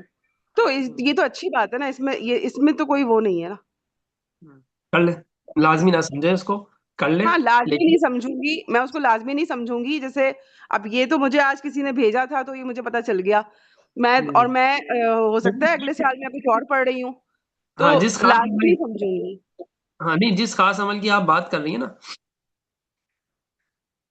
اس کانٹیکس میں بات کر رہا ہوں کہ اگر آپ مجھ سے پوچھ رہی ہیں نا، تو میں آپ کو اس کا مشورہ نہیں دوں گا. یہ ساری بات آپ کی سننے کے باوجود، اور اس میں شروع سے یہ سمجھ رہا ہوں، مجھے پتا ہے آپ کیا کہنا چاہ رہی ہیں، لیکن اس کے باوجود میں ان چیزوں کی اجازت سے مطلب میں پسند نہیں کروں گا، اس کو پروموٹ نہیں کروں گا، آپ کو مشورہ نہیں دوں گا، آپ کو تجویز نہیں دوں گا. وجہ تو یہ ہے کہ آپ دیکھیں، پسند کیوں نہیں کریں گے؟ میں وہی بتا رہا ہوں، وجہ یہ ہے کہ اسی طریقے سے ہی بدعات شروع ہوتی ہیں، شیطان کا وار اسی طرح شروع ہوتا ہے. ہم مشائخ کے چکر میں چلتے ہیں، پھر مشائخ سے بات بڑھتی ہے، پھر اس کو آپ نہیں کریں گی، چلو آپ کو پتا ہے آپ نے نہیں کیا، آپ ہاں کے بعد میں آنے والی نسل میں کسی حد تک اس میں تھوڑا سا اور آ جائے گا کہ نہیں یہ تو بہت. اور اچھا چلیں ایک اور بات، مزیدار بات بتاؤں میں آپ کو. آپ نے یہ عمل کیا نا، پتہ ہے کیا ہوگا؟ اگر ہو گیا، مجھے نہیں پتا، اگر ہو گیا کیا ہوگا؟ آپ کا کوئی مشکل بات تھی جو پتہ نہیں 25 سال سے وہ حل نہیں ہو رہی تھی، وہ حل ہو جائے گی. تو یہ تو اچھی بات ہے. سنیں آگے سنیں. اس کے بعد آپ کیا کریں گی؟ یہ بات آپ کسی سے تو ڈسکس کریں گی نا، پوری دنیا میں، اور خاص طور پہ اپنے میاں سے، اپنے بچوں سے کریں گے ڈسکس. نہیں، تو اور اس ان میں تو کو لکھا ہوا ہی ہے، اس میں تو لکھا ہوا ہی یہی ہے کہ اللہ تعالیٰ اس طرح کرنے سے اللہ تعالیٰ ان کی حاجت روائی فرماتا ہے اور سال بھر تک تمام مصیبتوں سے محفوظ رکھتا ہے. دلیل. بھائی دلیل بس یہ ان کا طریقہ تھا، اس سے ان کو فائدہ ہو رہا تھا. بس یہی عمل پھر بدعت بنتا ہے. میں ایسے ہی تو نہیں میں اس کو جو ڈسکریج کر رہا ہوں، میں اس کو ناجائز نہیں کہہ رہا. ناجائز کہنے کے لیے میرے پاس دلیل ہونی چاہیے نا، میرے پاس دلیل نہیں ہے.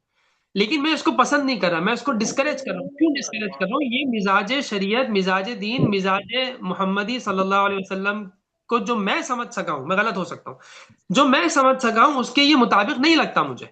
آپ جی کو فائدہ ہو گیا، آپ کیوں پڑھ رہی ہیں؟ تاکہ آپ کو فائدہ ہو نا، فائدہ ہو نا. آپ کو فائدہ ہوگا، آپ کسی کو بتائیں گی، ٹھیک ہے، وہ آگے بتائیں گے، یہ بات پھیلے گی. ہماری امی کو تو بڑا فائدہ ہوا تھا، وہ اپنی نسلوں میں بتائیں گے، اپنے بچوں میں بتائیں گے. ایک نسل کے بعد یہ عمل اتنا پختہ ہو جائے گا کہ آپ قرآن حدیث کے واضح دلائل لا کے بھی رکھ دیں گے نا، وہ بدعت سے نہیں پیچھا ہٹیں گے. آپ کو کیا لگتا ہے جو ہمارے بریلوی مسلمان بھائی ہیں، وہ بدعت سے کیوں پیچھے نہیں ہٹتے؟ کیا وہ پاگل ہیں؟ وہ اللہ کے نبی کی جو بدعت والی احادیث ہیں، کیا ان کی جو اندر جو سختی ہے کہ جہنم میں ڈال دیے جائیں گے ان کو، اللہ کے نبی بولیں گے بھائی یہ تو میرے امت ہے، میری امتی ہیں یہ لوگ، تو ان کو پہچان جائیں گے ان کے وضو سے اور ان کی نشانیوں سے. تو فرمایا جائے گا کہ انک لا تدری ما احدث بعدک، آپ کو نہیں پتا انہوں نے آپ کے بعد نئی نئی چیزیں دین میں نکالی ہیں. تو اللہ کے نبی فرمائیں گے، جو شفاعت کر رہے ہیں اس دن، شفاعت کر رہے ہیں اللہ کے نبی. اگر بالفرض اللہ کے نبی شفاعت آپ کی نہیں کرتے، آپ جائیں گے، میں میری شفاعت نہیں کرتے، تو میرے پاس کوئی دوسرا عمل ہے جس کے سہارے میں جنت چلا جاؤں؟ میرے پاس تو مجھے نہیں لگتا اللہ کے نبی کی شفاعت کے علاوہ کوئی دوسرا سہارا نہیں ہے. جی بالکل ہاں آپ نے صحیح لیکن فرمایا ہے، میں کیونکہ آپ کی میرے بات بھی کو بھائی سمجھ جو گئی. ہیں انہوں نے منع کیا ہے، وہ مفتی ہیں، مفتی تقی عثمانی صاحب سے بھی پڑھا ہے، تو یہی عمل ہم لوگ کر رہے تھے 2-3 سالوں سے، سمجھ لیں کزنز نا. تو اس دفعہ انہوں نے منع کیا، انہوں نے کہا یہ کچھ بھی آپ لوگ نہیں کریں گے ایسا، کیونکہ اس پہ پھر یہی ہوگا کہ جس طرح استاد جی کہہ رہے ہیں کہ آگے کے لوگ تحقیق بھی نہیں کریں گے، اندھا دھند اعتماد کر کے کرتے جائیں گے. یہ آپ یہی والا کہہ رہی ہیں، یہ جو میں بتا رہی ہوں 3 مرتبہ سورہ یاسین پڑھنے والا؟ جی جی بالکل یہی والا ہے، جی جی.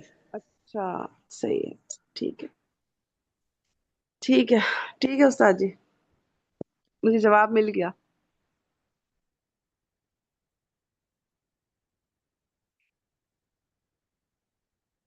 استاد جی کہاں چلے گئے؟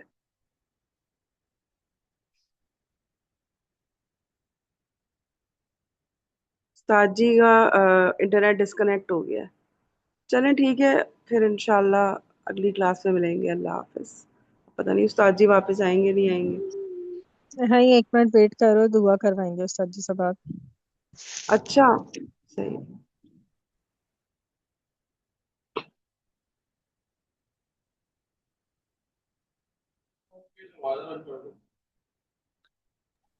اس کو ہاں جی،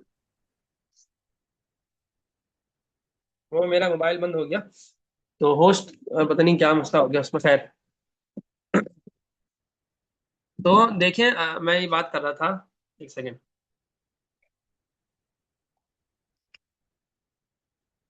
آواز آ رہی ہے میری؟ جی استاد جی آ رہی ہے. ہاں میں کیا بات بول رہا تھا، مجھے یاد دلائیں.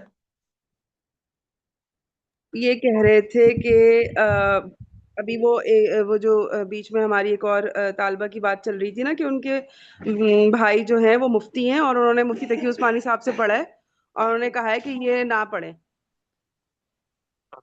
نہ پڑے، ٹھیک ہے. تو دیکھیں بات یہی ہے کہ اس میں کوئی شرعی طور پر کوئی ایسی قباحت نہیں ہے کہ اس کو آپ ناجائز کہہ سکیں. کوئی کہہ رہا ہے تو میرے میں نہیں ہے، ناجائز کہنے کی کوئی دلیل میرے پاس نہیں ہے، ٹھیک ہے. لیکن اتنا میں کہوں گا کہ میں اس کو منع ہی کروں گا، میں اس کو ڈسکریج کروں گا. کیوں؟ کیونکہ یہ مزاج شریعت دین کے حساب سے یہ غلط ہے. ہمیں یہ کہنا تھا کہ کیا آپ کے پاس، میرے پاس اللہ کے نبی کی شفاعت کے علاوہ کوئی سہارا ہے بروز محشر؟ نہیں نہیں. میرے پاس نہیں ہے بھائی، ٹھیک ہے. اگر اللہ کے نبی اس وقت صرف سفارش نہیں کرے، صرف سفارش نہیں کرے، تو میرا بیڑا غرق ہو جائے گا نہیں ہو جائے گا؟ میرا تو ہو جائے گا، مجھے تو یہ لگتا ہے. واللہ عالم، اللہ اپنی رحمت سے کر دے تو اللہ کی مرضی ہے. لیکن لگتا ہے ایسی ہے کہ اللہ کے نبی نے اگر شفاعت نہیں کی نا تو میرا کچھ بننے والا پتہ نہیں ہے نہیں، واللہ عالم. اس کے آگے بدلے میں بجائے یہ سفارش کرتے، سفارش نہیں کرے، چلو سفارش چھوڑ دی تو میری تو جان نکل گئی. الٹا اللہ کے نبی خود اگر بددعا دے دیں تو کیا ہوگا بتائیں؟ بہت خطرناک بات ہے. اس وقت اللہ کے نبی کے الفاظ جو روایات میں آتے ہیں وہ ہیں سحقن سحقن لاصحاب النار، تباہ ہو جائیں، تباہ ہو جائیں، یہ بربادی ہے، بربادی ہے ان جہنمیوں کے لیے. لاصحاب النار، اللہ کے نبی اس وقت میدان حشر میں، میدان محشر میں کہتے ہوئے کھڑے کے فرما رہے ان جہنمیوں کے لیے بربادی ہے، بربادی ہے. کیا رہ گیا پلے؟ کیا رہ گیا؟ بدعات اسی طرح بنتی ہیں.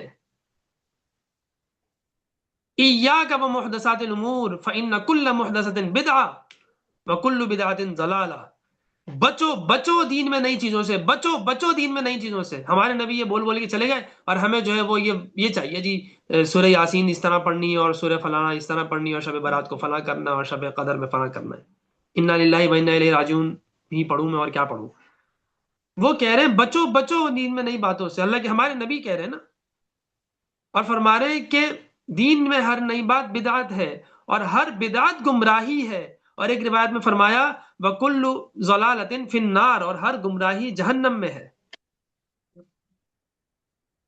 تو بھائی آپ کو کیا ہمیں مسئلہ، اصل میں پتہ ہے میں آپ کو بتاؤں، شیطان ان چیزوں کو گلیمرائز کرتا ہے، ان چیزوں کو بھی. آپ کو وہ شب برات والے دن کسی کانسرٹ میں جانے کی دعوت نہیں دے گا. وہ آپ کو یہ کہے گا بھائی شب برات ہے، بڑی رات ہے، یہ دیکھو مشائخ کا عمل. سنت سے تو ہٹ گئے نا. تو پھر اتنے بڑے بڑے بزرگوں نے کوٹ کیوں کیے ہیں یہ چیزیں؟ میں کسی بڑے بزرگ کی شان میں گستاخی نہیں کرنا چاہتا، نہ میرے پلے ویسی اعمال نہیں ہے وہ ان کی شان میں گستاخی کروں گا وہ اللہ کے پہنچے ہوں گے. غلطی ہو گئی ہوگی، غلطی بھی نہیں کہہ رہا میں ان کو، ٹھیک ہے ایک بات ہو گئی ہو گئی. چھوڑ دیں بس. ان کا ذمہ دار تل کا امت قد خلت. ابھی سورہ بقرہ میں ہم نے کیا پڑھا ہے؟ پہلا پارے کی آخری آیت کیا ہے؟ تل کا امت قد خلت لہا ما کسبت ولکم ما کسبتم. وہ ایک امت تھی چلی گئی بھائی، ان کے لیے ان کے اعمال ہے، تمہارے لیے تمہارے اعمال ہیں. وما ولا تسألون عما كانوا يعملون. تم سے ان کے بارے میں نہیں پوچھا جائے گا. میں مولانا عبدالحی لکھنوی، مولانا ابو الحسن علی ندوی صاحب سے کیا عمل ہوگا، کیا ہوگا ان سے، میں اس سے وہ بری ذمہ ہوں. میں ان سے، ان کے اچھے اعمال ہیں، اللہ کرے ہم ان کے علوم سے فائدہ اٹھائیں. مولانا ابو الحسن علی ندوی کی کتابیں پڑھیں، ساری کتابیں پڑھیں، ان کی ہر کتاب شاندار اور عمدہ ہے، بہت عمدہ ہے. مولانا ابو الحسن علی ندوی یہ ان کے والد ہیں. ان کے والد کی میں نے کوئی کتاب مجھے یاد نہیں کہ میں نے پڑھی ہو، وہ بھی اچھے عالم ہوں گے. ٹھیک ہے، میں ان کے بارے میں کچھ یہ نہیں کہہ رہا کہ وہ نہیں تھے، لیکن مولانا ابو الحسن ندوی کو میں جانتا ہوں، ان کو آپ پڑھیں، ان کی کتابیں. مفتی تقی عثمانی صاحب کا بہت گہرا تعلق تھا، مفتی تقی عثمانی صاحب کی کتابیں پڑھیں. دین کی جو سمجھ آپ کو حاصل ہوگی نا، وہ ان لوگوں سے بڑی اچھی حاصل ہو جائے گی. لیکن اگر ان میں سے کسی سے بھی کوئی غلطی ہو گئی تو وہ ان کی غلطی، ان کے اعمال ہے. ان کی غلطی کو آگے میں اس کی لیگیسی لے کے نہیں چلنا نہیں چاہتا. تو ہو سکتا ہے انہوں نے، ہمارے جو مشائخ ہیں اتنے بڑے بڑے، انہوں نے اس طرح سے کہا بھی نہ ہو، وہ ہم تک بات پہنچتے پہنچتے اتنی بگڑ کے پہنچی ہو، یہ بھی ہو سکتا ہے. نہیں، اصل میں یہ بات ہو تو سکتی ہے، اس کا انکار نہیں ہے، لیکن بعض ایسے وظائف ہمارے ہاں ہمارے بزرگوں میں رائج چلے آ رہے ہیں. لیکن مسئلہ سارا وہ ہے کہ اگر یہ عمل اچھا بھی ہو، اگر یہ عمل جائز بھی ہو، اگر یہ عمل کرنا بھی ہو، تو میرے حساب سے اس کا وہ مقام ہی نہیں ہے. میرے حساب سے کیا، دین کے حساب سے اس کا وہ مقام، اللہ کے نبی کا سونا اس عمل سے زیادہ بہتر ہے. اگر سونے کا آپ کو عمل پتہ چل گیا کہ اللہ کے نبی نے سویا ہے، ٹھیک ہے. اور دیکھیں ایک اور نفسیات سمجھیں اور ہماری نسبت بھی سمجھیں. نفسیات بھی ہے، نسبت بھی، سائیکلوجی بھی ہے اور دینی نسبت بھی ہے. جب اس عمل کے ساتھ لکھا ہے کہ یہ ہمارے مشائخ کا عمل ہے، ہوں اب اگر آپ یہی عمل اگر آپ کو خود ہی سے دل میں آ رہا ہوتا نا، مثال کے طور پر آپ کے دل میں کوئی عمل نہیں تھا، کسی مشائخ کا عمل نہیں تھا، آپ ویسی شب برات میں تلاوت کرنے بیٹھ گئے، تو آپ کے دل میں خود ہی سے خیال آیا کہ یار سورہ یاسین پڑھ لوں. آپ نے سورہ یاسین پڑھی اور دعا کی، ٹھیک ہے. کسی باریک اور تھوڑی سی ٹیکنیکل بات ہے، اللہ کرے میں سمجھا سکوں. آپ نے سورہ یاسین پڑھی اور پھر دعا پڑھی، دعا مانگ لی کوئی.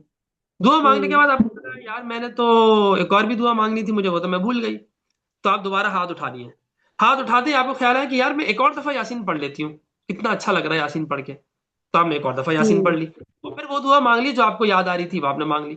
پھر آپ کو ایک اور دعا یاد ہے، یار یہ تو میں نے مانگی نہیں، اپنی چیزیں تو مانگ لی، وہ ایک مصیبت تھی اس کو تو مانگا ہی نہیں. تو آپ کہتے ہیں ایک دفعہ اور پڑھ لیتی، 3 دفعہ ہو جائے گی. اچھا 3 کا عدد تو ہے، بہت سارے اعمال کے ساتھ 3 کا عدد ہے، چلو 3 پورا کر لو. سبحان ربی العظیم بھی 3 دفعہ کم سے کم پڑھتے ہیں، سبحان ربی الاعلی بھی چلو تیسری دفعہ سورہ یاسین پڑھ لیتی ہوں.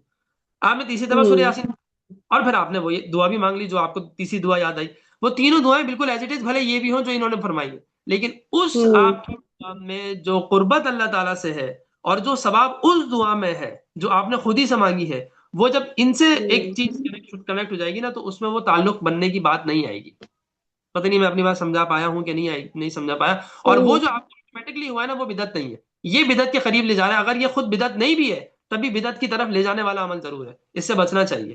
ایاک و محدثات الامور، بچو ویسے کہہ کے اللہ کے نبی ہمارے گئے کہ نئی باتوں سے بچو. اور ہمیں جو ہے وہ، اچھا دیوبندیوں کو وہ اس طرح لے کے جاتا ہے، اور بریلیوں تو ان کو تو مسئلہ ہی نہیں بدعت کا، تو ان کو تو مسئلہ اتنا زیادہ نہیں ہے. تو وہ تو بدعت، ان کے یہاں بدعت کی ڈیفینیشن میں بھی تھوڑا سا فرق ہے، تو ان کو ذرا اور آسان ہے. تو اب تو ماشاء اللہ نہیں بولنا چاہیے، شاید استغفر اللہ بولنا چاہیے، کہ جو ہمارے اہل حدیث مسلک والے لوگ ہیں ان کے ہاں بھی بہت ساری بدعات آ رہی ہیں، ان کے ہاں بھی عملیات اور وظائف آ رہے ہیں. تو اب کہاں کس کا رونا روئے. لیکن میں یہ اپنے انشاءاللہ اللہ مجھے استقامت بھی دے، میں یہاں سے ہٹنے والا نہیں ہوں. ٹکر لے رہا ہوں بہت سے لوگوں سے، تو بس لیتا رہوں گا. اللہ تعالیٰ کی دین کی خاطر اتنا تو کرنا ہی چاہیے اور کرنا ہی پڑے گا. ورنہ اللہ مجھ سے پوچھیں گے تم نے کیا کیا، بولوں گا اللہ یہ تو کیا تھا. تو بس یہ ہے. باقی کسی کو کرنا ہے عمل تو بھائی 100 دفعہ کرے. میری طرف سے اس کی بالکل بھی اپریسیشن نہیں ہے، بلکہ میں اس کو ڈسکریج کرتا ہوں اس طرح کے اعمال کو.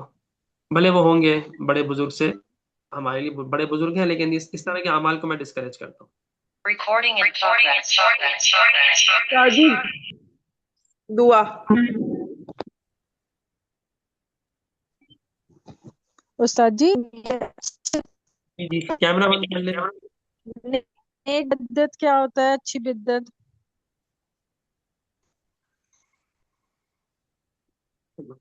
دیکھیں بدعت فرمایا کہ وہ کیا ہے کہ کلو بدعت ضلالہ، ہر بدعت گمراہی ہے. تو کوئی بدعت حسنہ وسنہ نہیں ہوتی، ٹھیک ہے نا. میرا بھائی آج بریلویوں کی مسجد میں نماز پڑھ کے آیا، ظہر میں کہنے لگا وہاں جگہ نہیں تھی تو وہیں چلا گئے، تو کہہ رہے ہیں انہوں نے اس پہ بیان دے دیا آج کے رات پہ نا، شب برات پہ، تو انہوں نے کہا کہ وہ بدعت تو ہے، لوگوں نے سوال پوچھا تھا کہ یہ تو بدعت ہے، یہ نہیں کرنا چاہیے، تو انہوں نے کہا بدعت تو ہے لیکن اچھی بدعت ہے، یہ تو اچھی بدعت کر لینی چاہیے۔ بس ٹھیک ہے، اللہ تعالیٰ ان کو ہدایت دے، یہی کہہ سکتے ہیں۔ اللہ تعالیٰ جس دن ان کے دل میں ڈال دے گا سنت کی عظمت، تو بدعت خود ہی چلی جائے گی۔ اصل میں سنت کی عظمت کم ہونے کی وجہ سے ہی بدعت کی طرف ہم جاتے ہیں نا، مطلب ہمیں ایک چیز میں سکون نہیں آ رہا، ہمیں اس کی عظمت ہی دل میں فیل نہیں ہو رہی، تو اس لیے ہمیں ایک ایسا عمل چاہیے ہوتا ہے جو ہمیں ریلیکس کرے، ہمیں ڈوپامین نہیں ملتا، مسئلہ یہ ہے۔ تو وہ جب عظمت آ جائے گی سنت کی تو وہ مسئلہ خود حل ہو جائے گا۔ وہ ان کا مسئلہ صرف بریلیوں کا یہ نہیں ہے کہ وہ بدعت کرنا چاہتے ہیں، مسئلہ ہے کہ سنت کا وہ مقام ان کے دلوں میں نہیں بیٹھ پا رہا۔ جب اللہ کے نبی سو رہے ہیں نا تو اس وقت سونا سب سے بڑی عبادت ہے، بس یہ سمجھ لیں۔ نماز پڑھنا ہوگا۔ ایک بزرگ تھے، انہوں نے ان سے کسی وہ بیٹھ کے نفل پڑھ رہے تھے، تو کسی نے ان سے کہا کہ حضرت بیٹھ کے جو فقہا نے فرمایا کہ ثواب آدھا ہو جاتا ہے، تو انہوں نے کہا یار ثواب کی باتیں جو ہے نا وہ ثواب ہوگا آدھا ہوتا ہو یا پورا ہوتا ہو، مجھے اس سے غرض نہیں ہے، مجھے اس سے غرض ہے کہ میرے نبی نے بیٹھ کے نماز نفل ایک ثابت ہے پڑھی ہے، تو بس چونکہ میرے نبی نے یہ عمل کیا ہے نا تو بس مجھے بھی یہ عمل کرنا ہے۔ اب ثواب آدھا ملے تو ٹھیک ہے، لیکن بس مجھے یہ عمل کرنا ہے، یہ ہوتا ہے سنت۔ حضرت عبداللہ ابن عمر رضی اللہ عنہما سفر پہ جا رہے تھے، سواری روکی، آپ لوگوں نے بھی سنا واقعہ، سنا ہوگا، گھوڑے سے اترے، سواری سے اترے، آگے گئے اور قضاء حاجت کے لیے جیسے بیٹھتے ہیں ویسے بیٹھے تھوڑی دیر اور اٹھ کے کھڑے ہو کے واپس آ گئے۔ تو جو لوگ دیکھ رہے تھے انہوں نے کہا آپ کیوں اس طرح آپ نے کیا، مطلب لگ تو ایسا رہا تھا آپ قضاء حاجت کریں، لیکن قضاء حاجت تو آپ کر نہیں رہے تھے، مطلب آپ بیٹھے تو اس طرح سے تھے لیکن کوئی ایسا نظام نہیں تھا کہ اس سے پتہ چل جائے کہ قضاء حاجت کر رہے ہو۔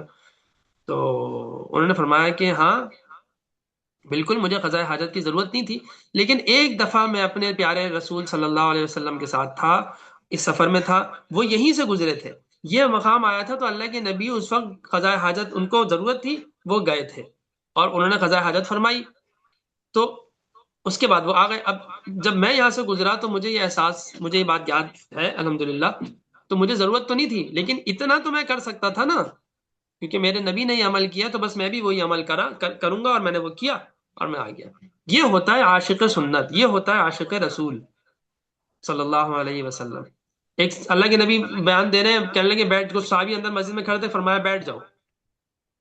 عبداللہ ابن مسعود غالباً رضی اللہ تعالیٰ عنہ، غالباً وہ باہر تھے، ان کو بھی پتا ہے کہ یہ بات اندر کے لوگوں میں سے کسی چند لوگوں کو کہی جا رہی ہے، مجھے نہیں کہی جا رہی، لیکن جب کان میں آواز نبوت پڑی تو اس میں جو بات آئی ہے اس پہ عمل کرنا ہے، تو وہ وہاں جو سڑک تھی یا گلی تھی وہیں بیٹھ گئے، کپڑے بھی تھوڑے بہت خراب ہو گئے لیکن یہ عشق تھا ان کا، بیٹھ گئے تھوڑی دیر، اس کے بعد کھڑے ہو کے مسجد میں آ گئے۔ کسی نے ان سے کہا بھی، غالباً پوچھا بھی کہ آپ کہ بھائی آپ کے لیے تھوڑی تھا آپ اس طرح بیٹھ گئے، کہنے لگے بس وہ اللہ کے نبی کی بات آئی نا تو میرا ہمت ہی نہیں ہو سکی کہ میں قدم بھی اور چلوں وہ بات مانے بغیر، تو اس لیے میں بیٹھ گیا، پھر کھڑا ہو گیا۔ یہ ہے، یہ لوگ صحابہ ہیں، یہ سمجھتے ہیں دین کو اور دین کے مزاج کو اور مزاج نبوی کو، ہمیں نئی چیزیں چاہیے ہوتی ہیں تو کر لو بھائی، کیا کہہ سکتے ہیں، بس بقر بدعت بن جائے گی تو پھر قیامت میں بتا چکا ہوں کتنی بڑی سخت وعید ہے، اتنی سخت وعید، مطلب یہ دو تین بڑے گناہ، ایک سود ہے اور ایک یہ بدعت، اور اس طرح ایک آدھ کوئی گناہ شرک ہے، اور مطلب اور نابالغ بچے کو یعنی 10 سال سے کم عمر بچوں کو مارنا، اور اس طرح ایک آدھ شاید گناہ اور ہوگا زنا، ان 4-5 گناہوں سے سب سے بہت زیادہ خطرناک ہیں۔ ان کے علاوہ جو گناہ ہیں وہ بھی بہت بڑے بڑے گناہ ہیں، کبیرہ گناہ ہیں، لیکن یہ بہت زیادہ، یہ ایکسٹریم لیول کے گناہ ہیں۔ یہ 5 ہیں، ایک آدھ اور بھی ہے، جیسے مثال کے طور پر شادی کے بعد بیوی بہو پہ ظلم کا ہے ایک معاملہ، یا والدین کی بھی نافرمانی، وہ سب ہے، لیکن یہ کچھ بہت خطرناک قسم کے گناہ ہیں۔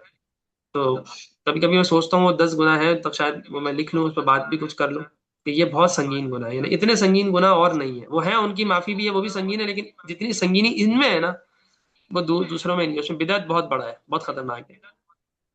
خیر، اللہ تعالیٰ ہمیں دین کی صحیح سمجھ عطا فرمائے۔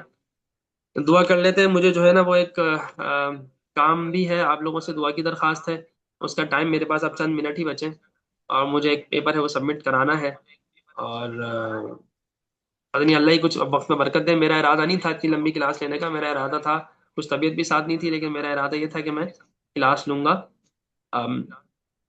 آدھے گھنٹے کی ہے، بہت سے بہت 1 گھنٹے کی، لیکن یہ تو 2 گھنٹے کے قریب ہو رہی ہے۔ تو خیر دعا کیجیے اللہ تعالیٰ مدد کر دے سوری میری۔ استاد جی، آپ کا ٹائم ضائع کر دیا۔ نہیں ضائع نہیں کیا، وہ تو اگر ضائع کرنی ہوتی تو میں آپ کو روک کے معذرت کر لیتا، لیکن کیونکہ دین کا معاملہ تھا اور اس وقت سمجھنے کا بھی معاملہ ہے، تو اللہ تعالیٰ آپ کو بھی اجر دے، مجھے بھی اجر دے، جس میں ہو سکتا ہے اس میں بہتری ہو، چلے خیر۔ دعاؤں کی درخواست بھی ہم کچھ دعا کر لیتے ہیں۔ الحمد للہ رب العالمین والصلاۃ والسلام علی رسول الکریم وعلی آلہ واصحابہ واتباعہ اجمعین۔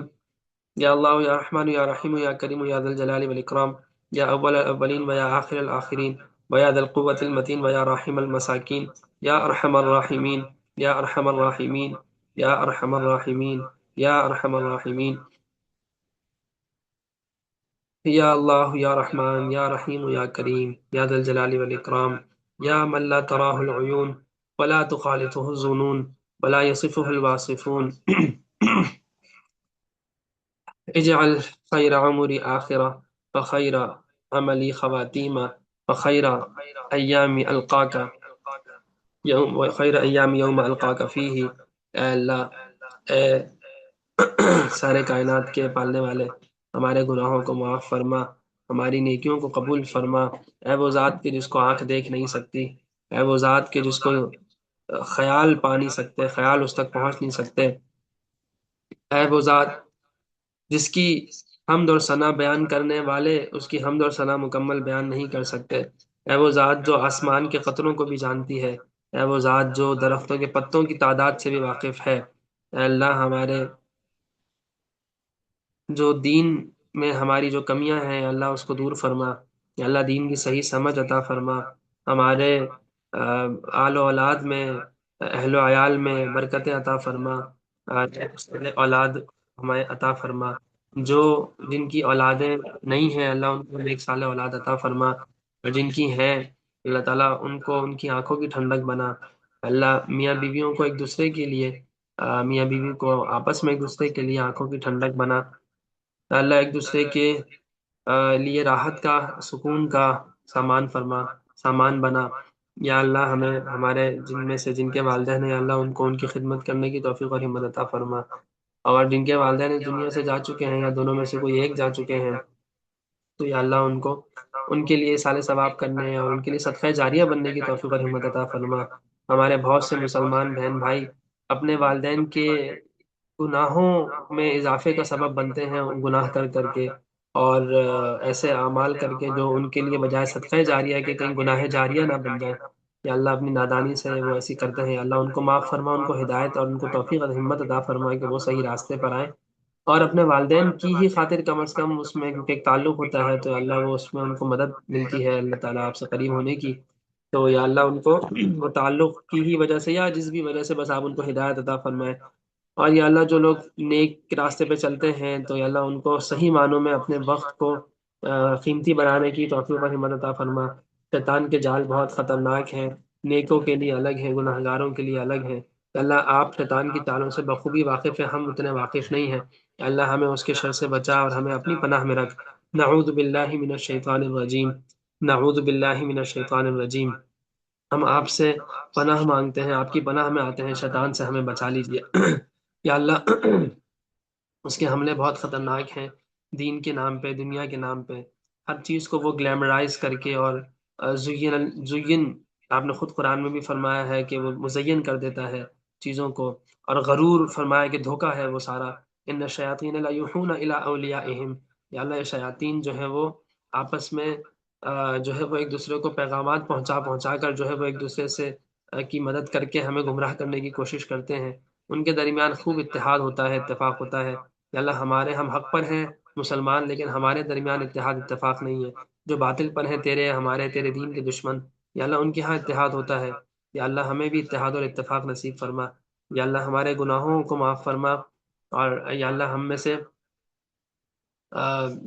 سے جس کسی کا جب کبھی بھی وقت آخر آئے تو یا اللہ خاتمہ ایمان پر فرما، اور خاتمے تک ہماری موت تک ہمیں ساری زندگی سنت محمد صلی اللہ علیہ وسلم پر صحیح طریقے سے کاربند رہنے کی توفیق اور ہمت عطا فرما، ہمارے دلوں میں قرآن کا نور بھر دے، ہمارے دلوں میں سنت کا نور بھر دے، ہمارے دلوں میں قرآن کی عظمت بٹھا دے، سنت کی عظمت بٹھا دے، سیرت سے ہمیں عشق ہو جائے، قرآن سے عشق ہو جائے، ہمیں یا اللہ تیرے نبی کی سیرت کے بعد کسی دوسرے کی ضرورت ہی کیوں، کسی دوسرے کی طرف ہمارا دھیان ہی کیوں جاتا ہے، ہمارا ذہن ہمارے ذہن کی سوچوں کا رخ اس طرف جاتا ہی کیسے ہے جب ہمارے سامنے آپ کے حبیب صلی اللہ علیہ وسلم جیسی عظیم الشان ذات موجود ہے، ہمارے سامنے اسوہ حسنہ موجود ہے، ہمارے سامنے ان کی ساری زندگی موجود ہے، ایک ایک چیز موجود ہے، وہ اٹھتے کیسے تھے، بیٹھتے کیسے تھے، چلتے کیسے تھے، دوڑتے کیسے تھے، سواری پہ سوار کیسے ہوتے تھے، اونٹنی پہ کیسے بیٹھتے تھے، گھوڑے پہ کیسے بیٹھتے تھے، ان کی تلواریں کس کس طرح کی تلواریں تھیں، کیسی کیسی تلواریں تھیں، تلوار چلاتے کیسے تھے، مسکراتے کیسے تھے،